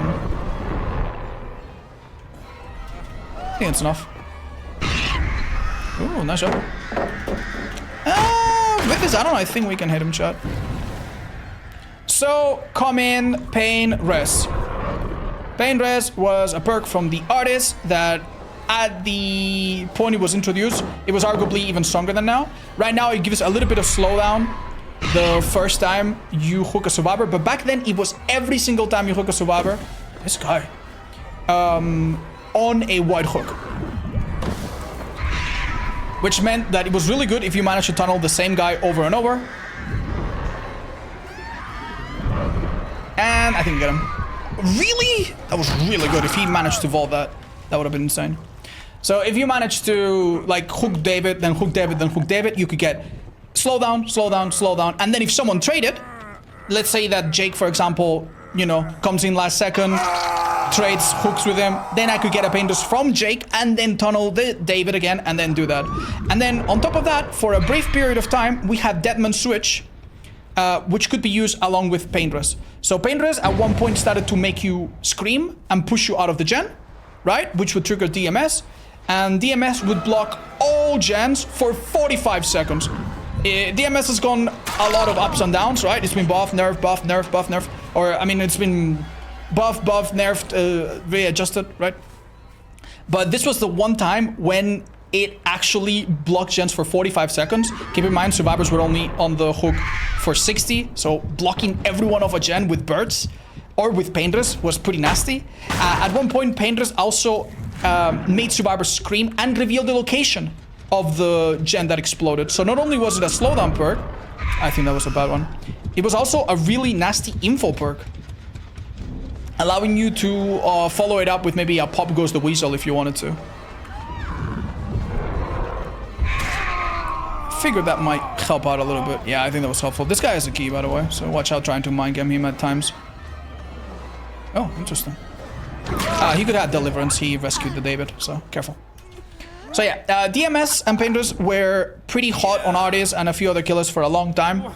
I also think Mindbreaker was a really nasty combo back here. It wasn't super popular, but it was a pretty nasty combo because if survivors are working on a gen, they are blind, they don't see when someone's getting picked up, they don't see the hook animation begin, and they can't let go last second, right? So that was kind of messed up. Oh, nice spin, by the way. That was a way to outplay it. This would only happen a little bit later, but there was also a time when the game was bugged, by the way.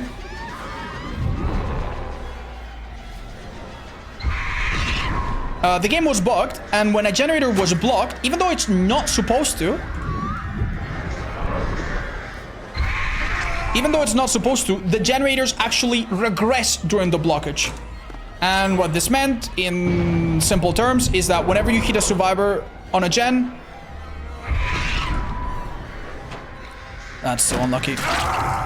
The gen would take, what was it, 15% damage? And then it would be blocked, and during that blockage, then it got buff, we know that. It would begin to lose damage as well, about 6 seconds worth of gen progress, I think it was. Honestly, I really like what they did to Painters, where it only triggers when you hook one person, but it's obviously quite a strong perk now. We'll see it again probably later when we cover other builds. But yeah, just so you know, DMS has been changed now, and it only affects one generator for a long period of time, but only one generator still. But back then, you could have several of them blocked. And I think for a long while, this was an incredibly versatile, adaptable build. I remember quite well that we did a streak, which was called the one build streak, or the unique build streak. We basically played with the same build on every character, right? And the build was Painters, DMS, Mindbreaker, and I think the final perk might have been Agitation, so that we could reach the white hooks more frequently. I also think that Saboteur did not at the time highlight hooks yet, so it was hard for the survivors to know. Ooh, they waited a very long time to save him. That was really good of him. Good job. Mind the dead heart that he might have. There it is. So yeah. Little bit of foreshadowing. The artist also came with the perk that we're gonna see later called Pentimento, which works on hexes that are cleansed. But back then, Ruin had been nerfed. Devour was a strong but quite situational perk. So Pentimento is a little something that we're gonna see later. That would become more problematic / common later. So just so you know, it was introduced, but it really didn't do much yet. Hello, Shadow. That means a lot. I know what you're talking about. Okay, let's try to wrap this game up, maybe. Very good, actually. Wait, she just sped up? What the hell? That was weird. Oh, David, aren't you like that on hook and stuff? He always does that. I might leave her, chat. I might leave her. We haven't been using our painters very well, though, to be fair. I think he understands. That was supposed to be damaging bird, but it couldn't be.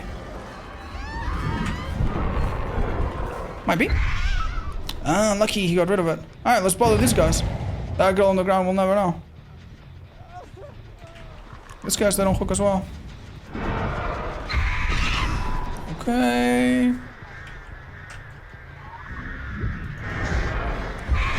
Not sure why he came here in the first place, but yeah, this is a little bit better. I think he's dead.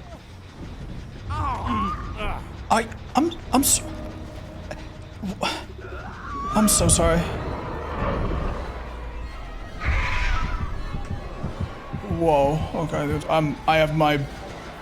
I think they unhooked him so late that it really had like 1 second left. Oh my god, that's actually a little ridiculous, not gonna lie. Oh, my bad. Oh my god, I'm choking this so hard, chat. Help. Yeah. Alright. Oh, let me see. He had that hard last time, didn't he? So when I catch up, I need to be a bit careful. Goodness gracious, man. This is just rough. Oh, help. Okay. Oh, too bad. This girl knows that I'm gonna leave her. I can't, chat. I can't. Oh, this is David? Oh, I thought he was the other guy. That's fine. Alright, I give up. I give up. I give up. Moving on.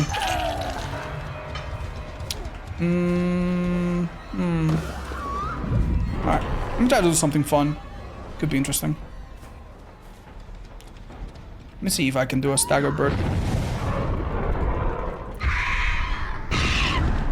That would have been sweet. Oh, there were 2 of them. Make him drop it so that he gets reset. He's gonna dead hard. Bro, what the hell was that dead hard? What the hell was that? Would have been nice if we down him. We had a brief moment. Holy, that was stupid. Do we have an ice hook somewhere? Nah, I think we need to give it up, basically. This guy needs to be careful. They're saboing. I think I make it to the other hook, but basically I cannot get any more kills. Oh, let's go. GG's, we played that pretty well, I think, all things considered. They're not stupid, though. They understand. Wait, are they? Wait. Wait. Oh, that's so close. Oh, that's so unfortunate. Oh, damn. They dissed me a little bit. Called it that hard? Yeah, no, we remember that from like years ago. Let's see what they brought, these guys. They were interesting.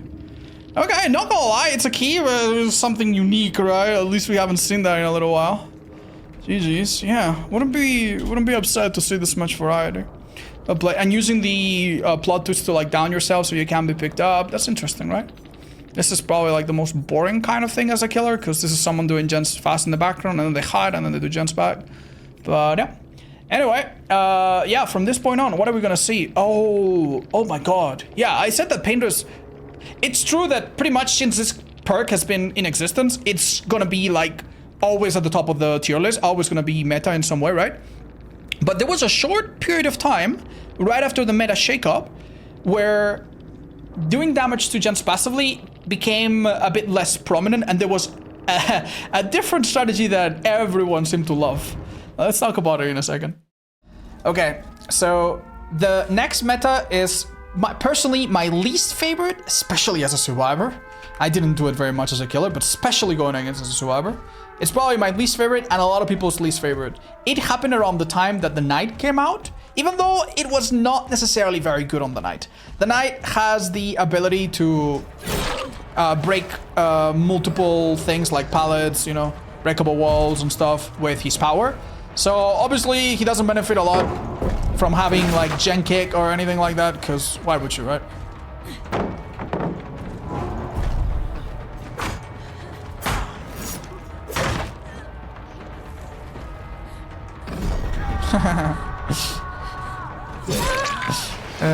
So yeah, this was not a Knight build per se, even though a lot of Knights probably still did it. But the reason why it happened around the Knight is because we had multiple things going on, right?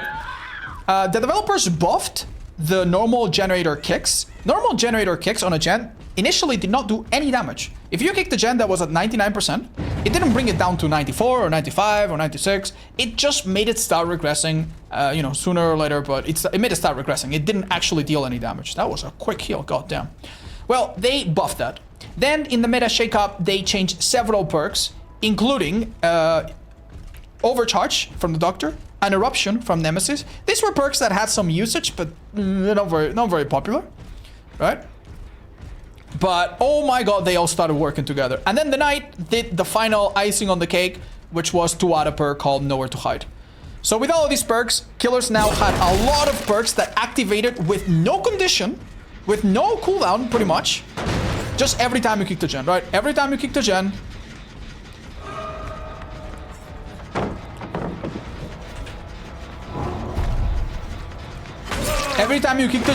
you reveal everyone around you. The gen regress way faster with Call O'Brien. Call O'Brien has now been turbo nerfed. It's really bad. But back then it was pretty damn good. It regressed gens basically twice as fast. It was kind of like a ruin back then, but you had to do the kick. Still, it was really good, and it stacked with Overcharge, which did a similar effect right? Especially when it was at its strongest. And then Eruption was a stupid perk. Eruption, you see right now how there's a survivor there that's like highlighted. Right now, Eruption makes a bit of damage happen, and it shows you the aura of a survivor. But back then, it made the survivor incapacitated. The incapacitated status effect is an effect that doesn't even exist anymore in the game. And it's really, well, it exists in one add-on for the hunters, and I guess like when you have Victor on you. But it was, let me just tell you, it was really stupid. It was one of the dumbest things ever. I haven't seen a thing. And the idea is that basically you kick a gen, you go away, you down someone, and if someone was on that gen and they get incapacitated, for the next 25 seconds, they cannot heal, they cannot do gens. I mean, they can move around and they can unhook, but they cannot progress on that gen. So it felt awful. It felt so bad to play against that. Because keep in mind, if you're playing in a Survivor Friends, right? And say this guy is about to go down or something, he could tell everybody else, right? When he's about to go down, you could be like, hey guys, Eruption, my trigger right about now. And then everyone lets go of the gen. Maybe they miss a skill check, because, you know, that can happen, that sucks. But assuming that they get a bit lucky, they can outplay it pretty nicely. Now, if you're playing solo, you don't have such a way. Keep in mind, this was not the time when we had, I think halfway through this meta, we started getting the hot elements, but before then you didn't even know when people other than the obsession were chased. Like, you see that Nicholas is having like some mini obsession tentacles. Yeah, that didn't exist back then, and the hot aura was also not a thing.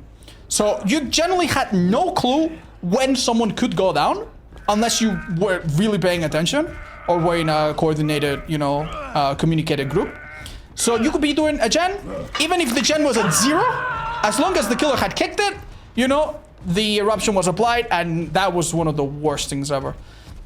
The fact that you could make gens regress so quickly by literally just kicking them with no prerequisite to hook or anything made it really, really common for killers to just straight up drop chase. And it makes a lot of sense, right? Like, keep in mind, right? If I commit to this girl, let's say that she runs me a long time. What I could do instead is just kick the gens, kick the gens, kick the gens, kick the gens until someone makes a mistake, or the gens are so far down below. They regress so much that now I can commit for a little bit. And when I get it down, -10 on each of the gens from eruption, right? So all of that was horrible. And keep in mind, the next update after the night, which was unreleased, a disaster of an update, was even worse. It was the Skull Merchant who made this even worse. By the time the Skull Merchant came out, Eruption was nerfed. Thank God. But he was still really, really good at reducing the progress on the gens. The Skull Merchant was really good at holding gens. She had add-ons to make the skill checks harder, which actually made some perks that were normally not very good somewhat problematic on her. Oh, Nicholas, no. And yeah, the Skull Merchant made the 3-gen situation so bad that even really good teams could be stuck against her for minutes. I remember playing a match with my friends who are all really decent survivors. We weren't quite prepared for a Skull Merchant. She didn't even make a... Like, we basically did 4 gens for free, and then the last gen was a 3-gen. She was just sitting in between them, and it was impossible. It was literally impossible. It was so slow.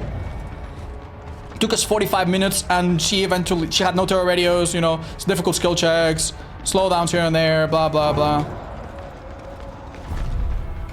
It was really, really unfun, and it lasted forever, and we ended all bleeding on the ground because she wouldn't want to hook people, right? So yeah, that was generally one of the most regrettable moments to play DBD, I think. Luckily, the Skull Merchant got reworked like 3 times, and she's being reworked a 4th time now or something, or a 3rd time now. So hopefully she'll be an okay killer in the future. If you're watching this in a long time, let us know if that happened.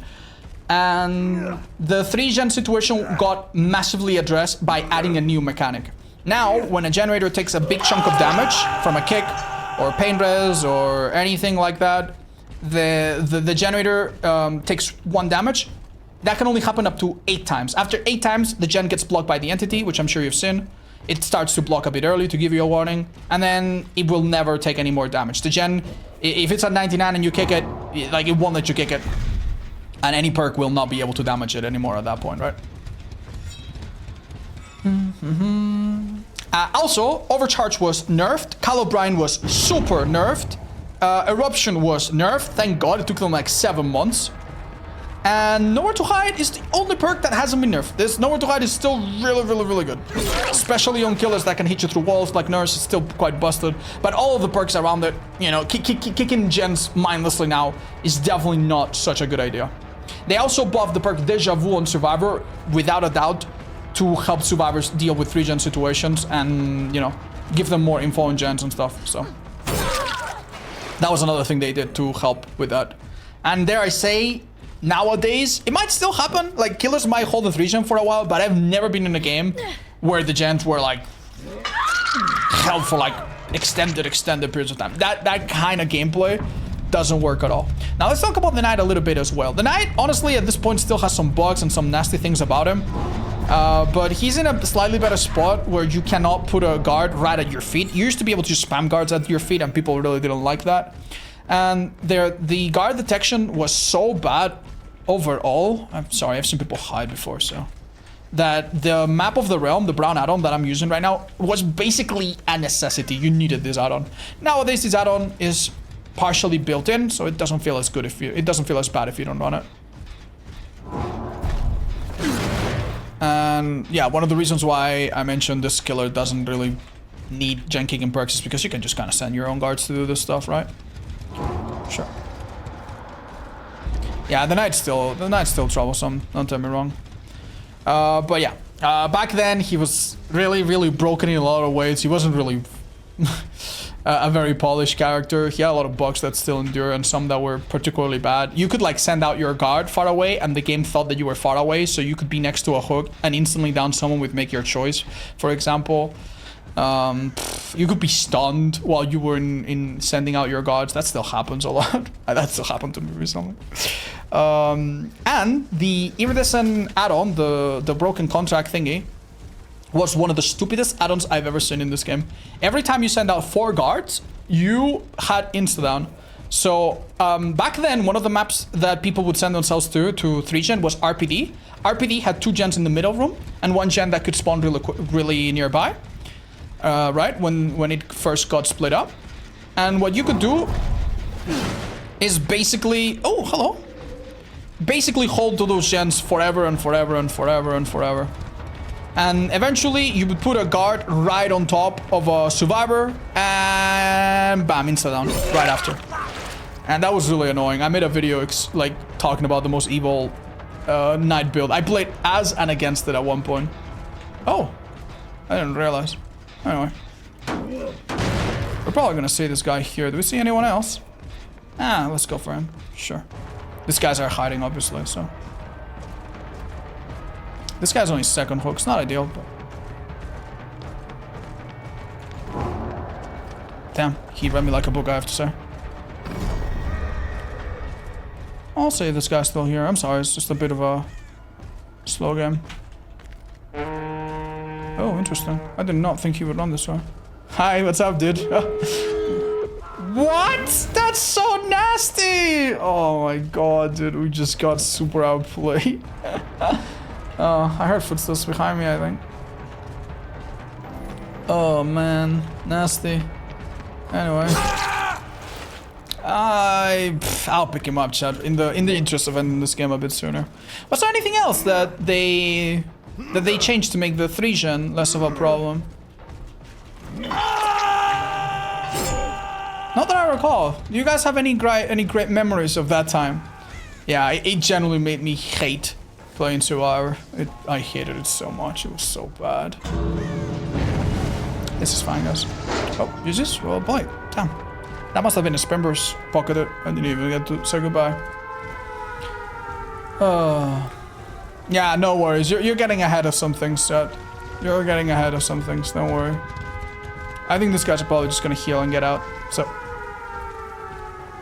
we'll escort them. By the way, what this add-on does right now, I'm sure you've noticed throughout this game, whenever you send a guard to break a pallet or break a gen, it stays there for a bit longer, which is it's kind of cute, I guess. It's a little bit goofy.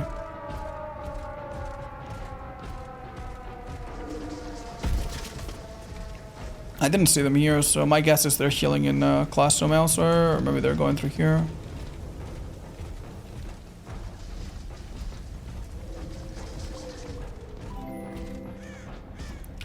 Not gonna lie, man.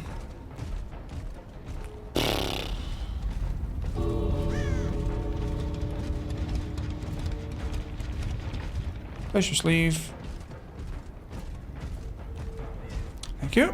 It is. Oh, nice job, dude. You're wrong. Yes, another dead heart. That says you have 11 hooks with 2 survivors alive. That's probably because, I don't know, when they escape, it probably bugs it, I'm guessing.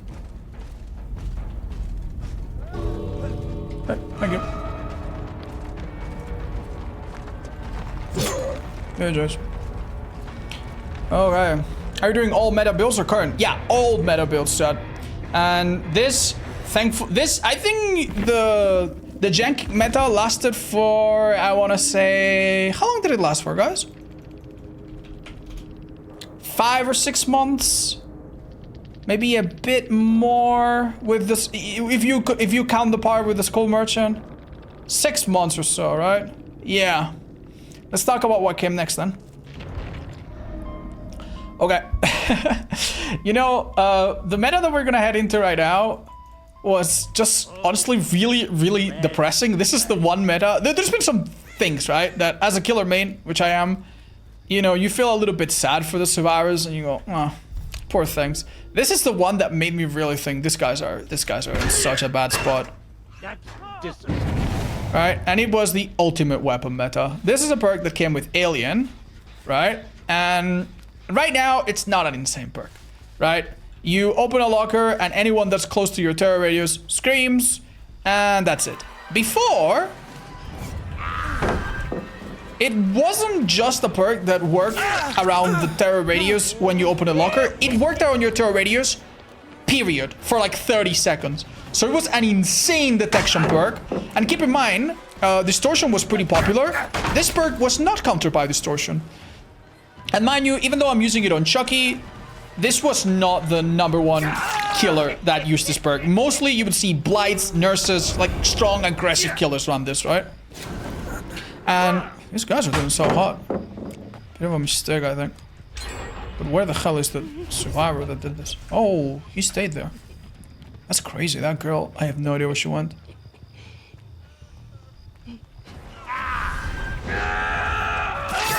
Well done. Yeah, let's talk about it. So survivors, for a long time, right, they had to worry about nowhere to hide. They had to worry about lethal being buffed. So they started running distortion. Pretty normal. Off the record, also block your aura from being revealed. And that was a top tier perk as well. So survivors were pretty comfy against aura perks. And then we make a perk that is incredibly good at finding survivors, but it's related to screams, not auras.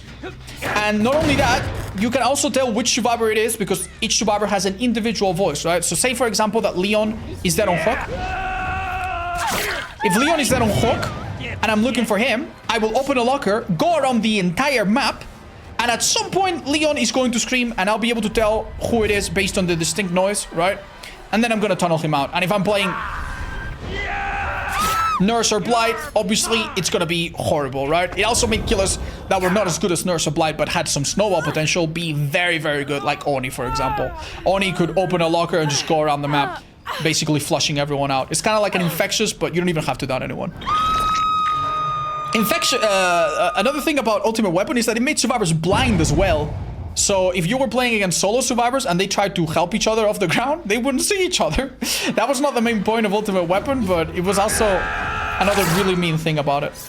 So we've also entered the point where Pop and Pain Rush became extremely common on their own, but also together.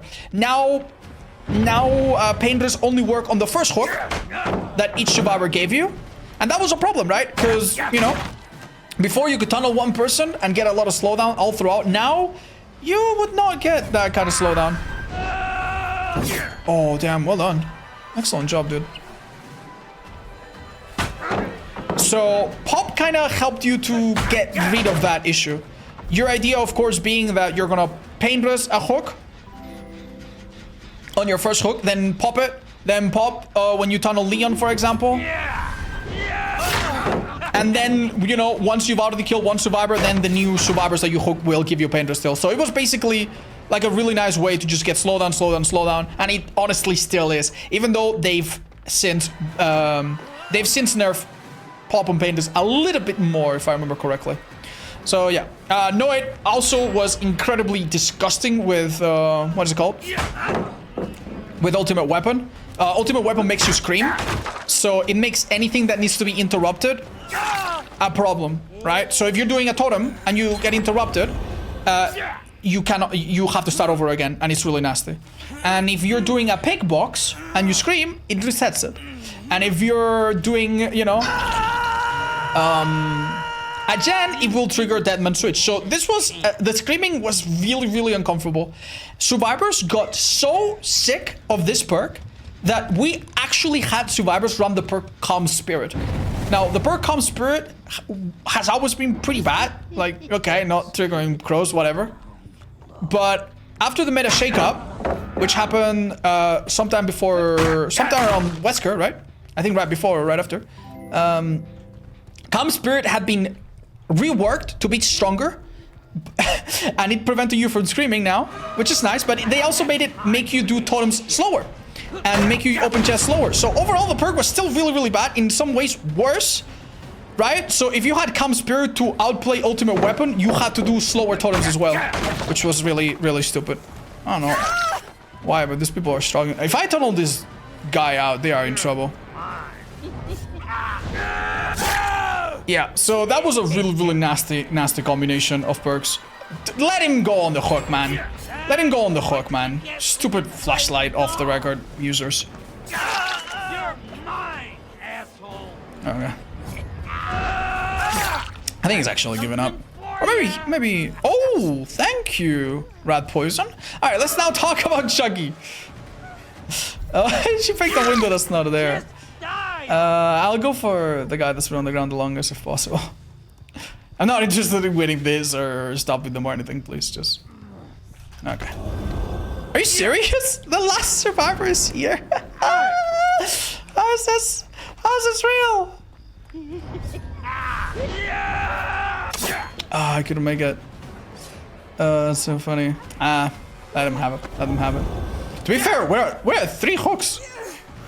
And 1 gen left. Maybe I really shouldn't be doing this. Oh. Anyway, let's talk about Chucky. On release, Chucky was able to go under pallets and retain full control, which was really, really rough and survivors were not a big fan of. I'm sure you might have guessed that. Oh, interesting. His power cooldown was a bit different, but just so you know, like, it didn't matter. Like, with his add-ons, you were doing super good. And also, you might have noticed, I'm using Rat Poison, which is an add-on that shows the aura of survivors. Oh, was that background player? This add-on is getting nerfed in the next patch, but ever since this killer has come out, ever since the PTB, it's been really, really, really, really strong. It allows you to basically find people you won't even know are there. It removes a lot of mind gaming. Oh, damn, that really locked me. Okay, hope that's alright. I'm gonna go for Leon now. So yeah, this is an add-on that was really, really strong. And Chucky now cannot vault pallets. If you vault a pallet, you're kind of like stuck in attacking animation. You don't like get to fully control your character after. Right? Like if, for example, he could have tried to hide around the corner and I would see him with this add-on, right? It's pretty disgusting. And yeah, Calm Spirit was actually really popular on survivors for a while. Just because nobody wanted to deal with this perk. When this perk got reworked, about 6 or 7 months after or something, I don't remember, then Calm Spirit came down. Distortion remained very, very popular because auto-reading was still really common, and Distortion was just a really comfy stealth perk, right? But Distortion then got nerfed, and now it's not very popular anymore. Yeah, love hooking people. I'm sorry, dude, do you really think? Second time? We'll hook him, then open a locker if we're struggling. Hey, that was not a great angle. By the way, should have been careful. We got rid of this pallet, so we should be okay. So So, for example, now if I wanted to find Nia, say Nia was dead on Hawk, I could open this locker, right? And I could go around the map, 30 seconds, 30 seconds, 30 seconds. I mean, I see her right there, but imagine if she was hiding somewhere better, she would scream now, and I would be able to tell it was Nia, and that would be the end of that, right? I think only one of them is dead on Hawk, chat, and that would be Ace.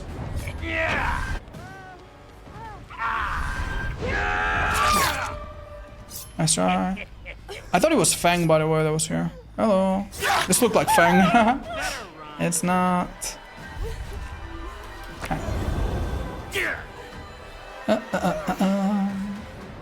Is the map still Survivor's hard? No, this map has actually swung pretty hard. I didn't even think about Haddonfield, but yeah, let's talk about Haddonfield for a little bit, shall we? The original Haddonfield was completely different from this. It was a lot more like Batham. It had several buildings. It was huge. The buildings were all extremely safe. They all had windows, second floors. Blah blah blah blah blah blah blah blah blah blah blah blah. I can't believe we tried to do it again. Oh my god. So yeah, it was horrible for many, many years. It was one of the worst maps ever. The only thing that made it maybe not super OP in the statistics was the fact that survivors sometimes struggled to find gens because they were like behind buildings and inside buildings. But other than that, and like maybe one redeeming factor more, it was awful. Maybe the basement being in the center was kind of good. That was nice. Right? It was pretty awful. And it also had some of the Batham fence issues, but like way worse. Like fences that stretch forever. And then at the end of a long fence, you had like a window that survivors could vault, you know? This is decisive, by the way. And then that heart after. No, didn't she have that heart earlier? Oh, never mind. Maybe it didn't work out. So yeah, they reworked it into the current Haddonfield, which was a little bit rough for killer, I'm not gonna lie. The houses were pretty safe. They had some strong windows. The house in the main had a fairly strong window that was pretty annoying. You know, it was a little bit rough. This blue house sometimes didn't spawn, but when it did, obviously it had the pallets and stuff. It's similar as it is now, right? Oh, really good. Damn, well done. But then something happened. The first thing that happened is that the 3-gen situation got worse, and there was actually a really nasty 3-gen that started appearing very commonly. After some changes, a gen always spawned outside the house, so around this sign. Then there was, for some reason, another gen right inside the house on the bottom floor. So you had a gen right here, a gen outside like that, very often, not always, but very often. And then another gen right here. So imagine the night match and all the 3-gen perks. Imagine having these 3 gens like that. It was disgusting. Mori, I'm so sorry, I forgot, guys. So that started to make this map a lot more killer-sided. Then they reworked the map and they remove a lot of the safety in the middle. They remove a lot of the safety in the buildings, and now a lot of people consider Haddonfield to be a rather killer-sided map. It's not pleasant for every killer, but I mean, unless they pre-run you a lot, like the pallet safety is not great. A lot of killers ignore the pallets because they're very, very low obstacles, and there's few of them. There's little of them, right? One thing that was positive that they did is that at least the blue house spawns every time now. It's not RNG. So yeah, I would say that honestly, this is probably like the final big change in the meta. We are still in a meta that is about pain res and pop and slow down. Sure, we moved past ultimate weapon, but yeah, this is still very much in fashion. We also had a brief moment when Vecna came out where Weave Attunement and Franklin's made a big comeback. Franklin's, you know, now being a pretty common perk because you could see, you know, people would drop their items and you could see their aura around that. I'm not gonna cover that, but I'm gonna cover Dracula, which is one of the last kills that has come out, and what he's done to hexes. And Pentimento, which we talked about, is gonna make a return. Okay, guys, so we have arrived at the most recent chapter of the metas. I don't know if this can be described as a wide meta. I think it was for a little bit, but all you need to know is that on a quick little change, the developers decided that they wanted to remove the BP from a bunch of perks, And in order to compensate these perks, they buffed them. These perks included Distressing, which didn't get buffed very much. No One Left Behind, which got buffed pretty significantly. It's a good perk. And then Thrill the Hunt. And this was a huge mistake. For a little while, Thrill the Hunt was easily one of the best killer perks in the game. It made each totem cleanse take 46.6 seconds. That's half a gen, and don't forget that it can be interrupted at any time with perks, abilities, and so on and so forth. So yeah, it was honestly really bad. So yeah, the problem with Thrill of the Hunt is that you have a lot of hex perks that are really strong, like Devour Hope or Pentimento, which we'll talk about in a minute, and it's really nasty. So yeah, for like a week or so, that was basically the meta. Now the developers have rolled back as we speak, the developers have rolled back the strength of Thrill of the Hunt. It went from 14 back to 12%. Originally it was 10 per stack. So now it's only 35 seconds to cleanse a totem. It's nowhere near as bad as before, but it's still really good. And keep in mind, if we interrupt survivors and stuff, they will keep screaming and whatnot. And we can also, yeah, the first perk that we're gonna show here is Pentimento. Pentimento came back all the way back with the artist. So it's not like a perk that just came out or anything. But the reason why this perk is so good is that if other hexes are strong, then Penti is good. Did he have balance? No. There's a bug now that balanced characters make noise when falling. But yeah, basically Penti is stronger the stronger that other hexes are. And if they cleanse totems, guess what? We do the totem. And now we're back to 5 stacks of Penti, which slows them down again. We also have a pretty nasty add-on that makes them scream randomly. Let's see if I can use it. Can I use it, please? No? Whatever. Yeah, that's perfect. Let's not tunnel that poor guy. I feel bad for him. So let's also talk about the other hexes in my build right now. Devour Hope was an obvious choice for this kind of build, but we're not going to run it right now, even though it's pretty strong still. Ruin is a perk that got nerfed quite a bit, but is now honestly quite strong. Keep in mind that around the time the Skull Merchant gen kick meta happened, the developers were very desperate and wanted to make sure that gen kicking and 3-genning wasn't a problem.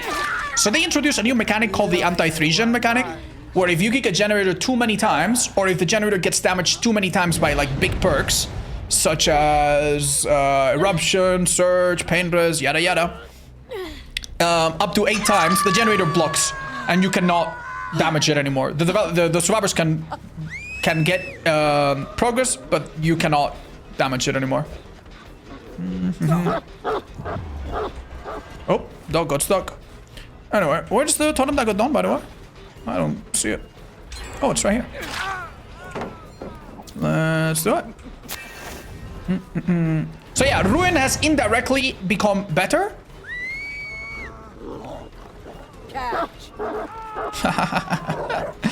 And also, at one point, Ruin had a downside that if you killed a survivor, it went away.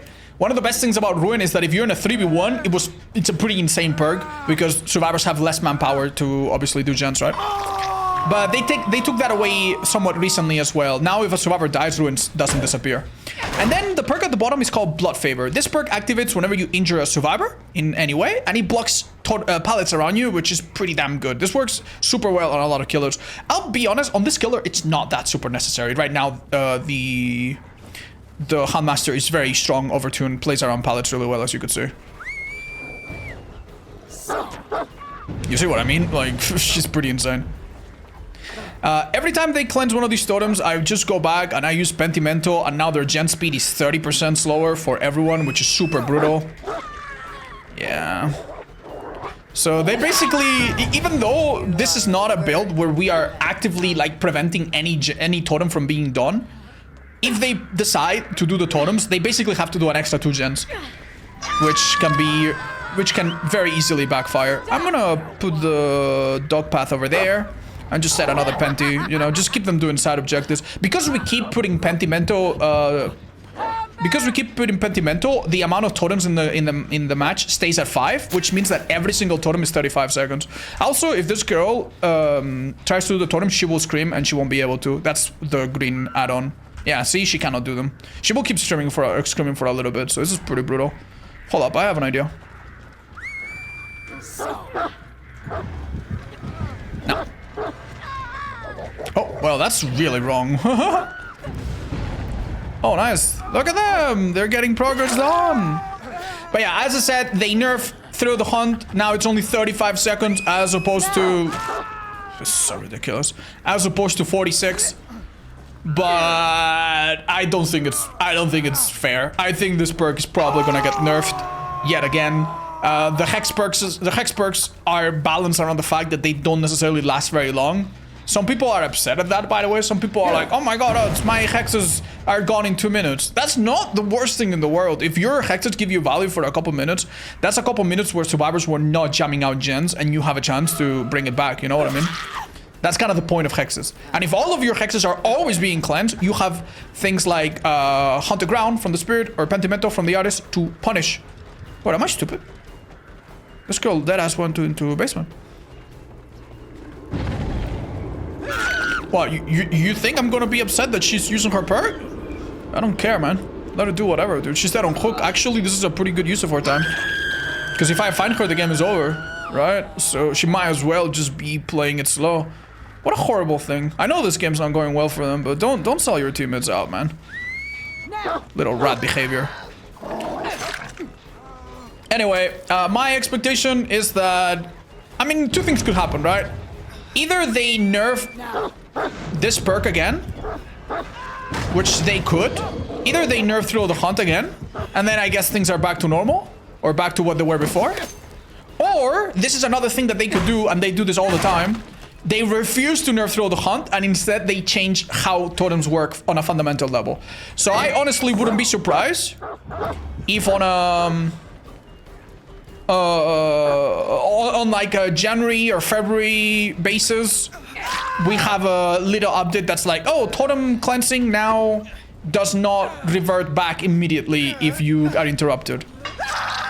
Like, they might actually change totems just based on this poor interaction. You need to realize that the thing about Thrill the Hunt is that it's so easy to use. It's so easy to use. And on a few killers like Doctor, Wesker, you know, that have big terrorists, you can do so many dirty things with it that are super easy and very frustrating. Some advice to deal with these builds is to generally just ignore totems. Like, look at my build right now, right? Thrill the Hunt doesn't do anything if you ignore totems. And Pentimento definitely doesn't do anything if you ignore totems. Oh, he picked up a pallet. The other two perks are a little bit nasty, but they can be somewhat played around with, like, smart, you know, positioning and whatnot. Devour Hope is the hardest one to outplay, because if the killer gets 3 hooks and you unhook 3 times, then he becomes insta-downable and very, very dangerous. Insta-downing and very, very dangerous for obvious reasons. How is that fair, man? How is that fair? Holy. He has nothing he can do. He has to just bait it or keep running. If he, like, even if I do it last second, he's dead. Anyway, that down there is the Lari. She's throwing a little hiss fit because she's not having fun. Which I understand. I'm so sorry. Let's get you killed. They could release a perk. Yeah, it's really funny too because there's a perk called Calm Spirit from Jake that you might remember, right? And this perk makes you not scream and not disturb crows. So that perk would actually be pretty ideal. Because if you're working on a totem and the killer has some kind of perk that makes you scream, there's quite a few, you would not scream. That would be awesome. But this perk makes you cleanse totems 30% slower. So if you put that on, it takes you like a minute to do a totem. Yeah, honestly, they could do a lot of things to ameliorate the situation. I think they might be a bit stubborn and refuse to nerf Thrill the Hunt again or rework Thrill the Hunt. In my opinion, I don't think hexes should become this annoying of a side objective. Because the worst part about this build, right, is that if you go against a team that is fully committed to cleansing totems, they can beat this. Like, say for example, at the start of the game, one of them walks by a totem, touches it, they notice a red bar, and they understand that, okay, the killer has probably Thrill the Hunt, yeah. Okay, gotcha. They call out, hey guys, let's hide. So you don't find anyone. You have no information perks, as you can see. So you don't find anyone. And then one totem gets cleansed. And then you go on your Pentimento and you're like, now the gens are very slow. And then you don't find anyone. And then they cleanse the Pentimento. And then they cleanse another totem. And now your Thrill is gone. And now the totem cleansing is fast. And now you have nothing. So if they play the rest of the game right, you're done. They could also just do gens, have a few self-unhooking perks like Wicked or Deliverance to deny your Devour Hope, and then you also get nothing. You know, you could lose really, really badly. There is counterplay. The problem is that when you play solo, the team is rarely on the same page, right? You cleanse a totem, and then there's Pentimento, but then your teammates don't know where it is. You don't want to cleanse, but then some people are cleansing. Some people are, you know, like, you have to commit one way or the other, and if you play solo, it's really hard to know what the hell your team is doing. So that's why I think this build, even if it's not the absolute strongest right now, it is a little problematic, and it makes an existing issue worse. Oh, hello. What am I doing?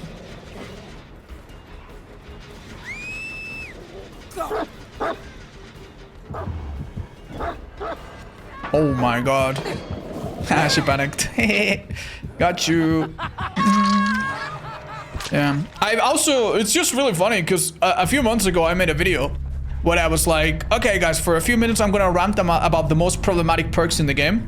And my #1 most problematic perk in the game, in terms of from like a design standpoint, not necessarily because it was used the most, but like the most broken perk in terms of design, I thought was Pentimento. And I explained that it was a bad perk because it discourages side objectives and this and that. And I remember a lot of people dunking on me, be like, he's so out of touch. He thinks Pentimento is the most problematic perk in the game, blah, blah, blah, blah, blah. But I think that video has aged pretty well. Because some of the perks that we complained about got changed, thank goodness. And it's so much better now, thank God we don't miss them, like Ultimate Weapon.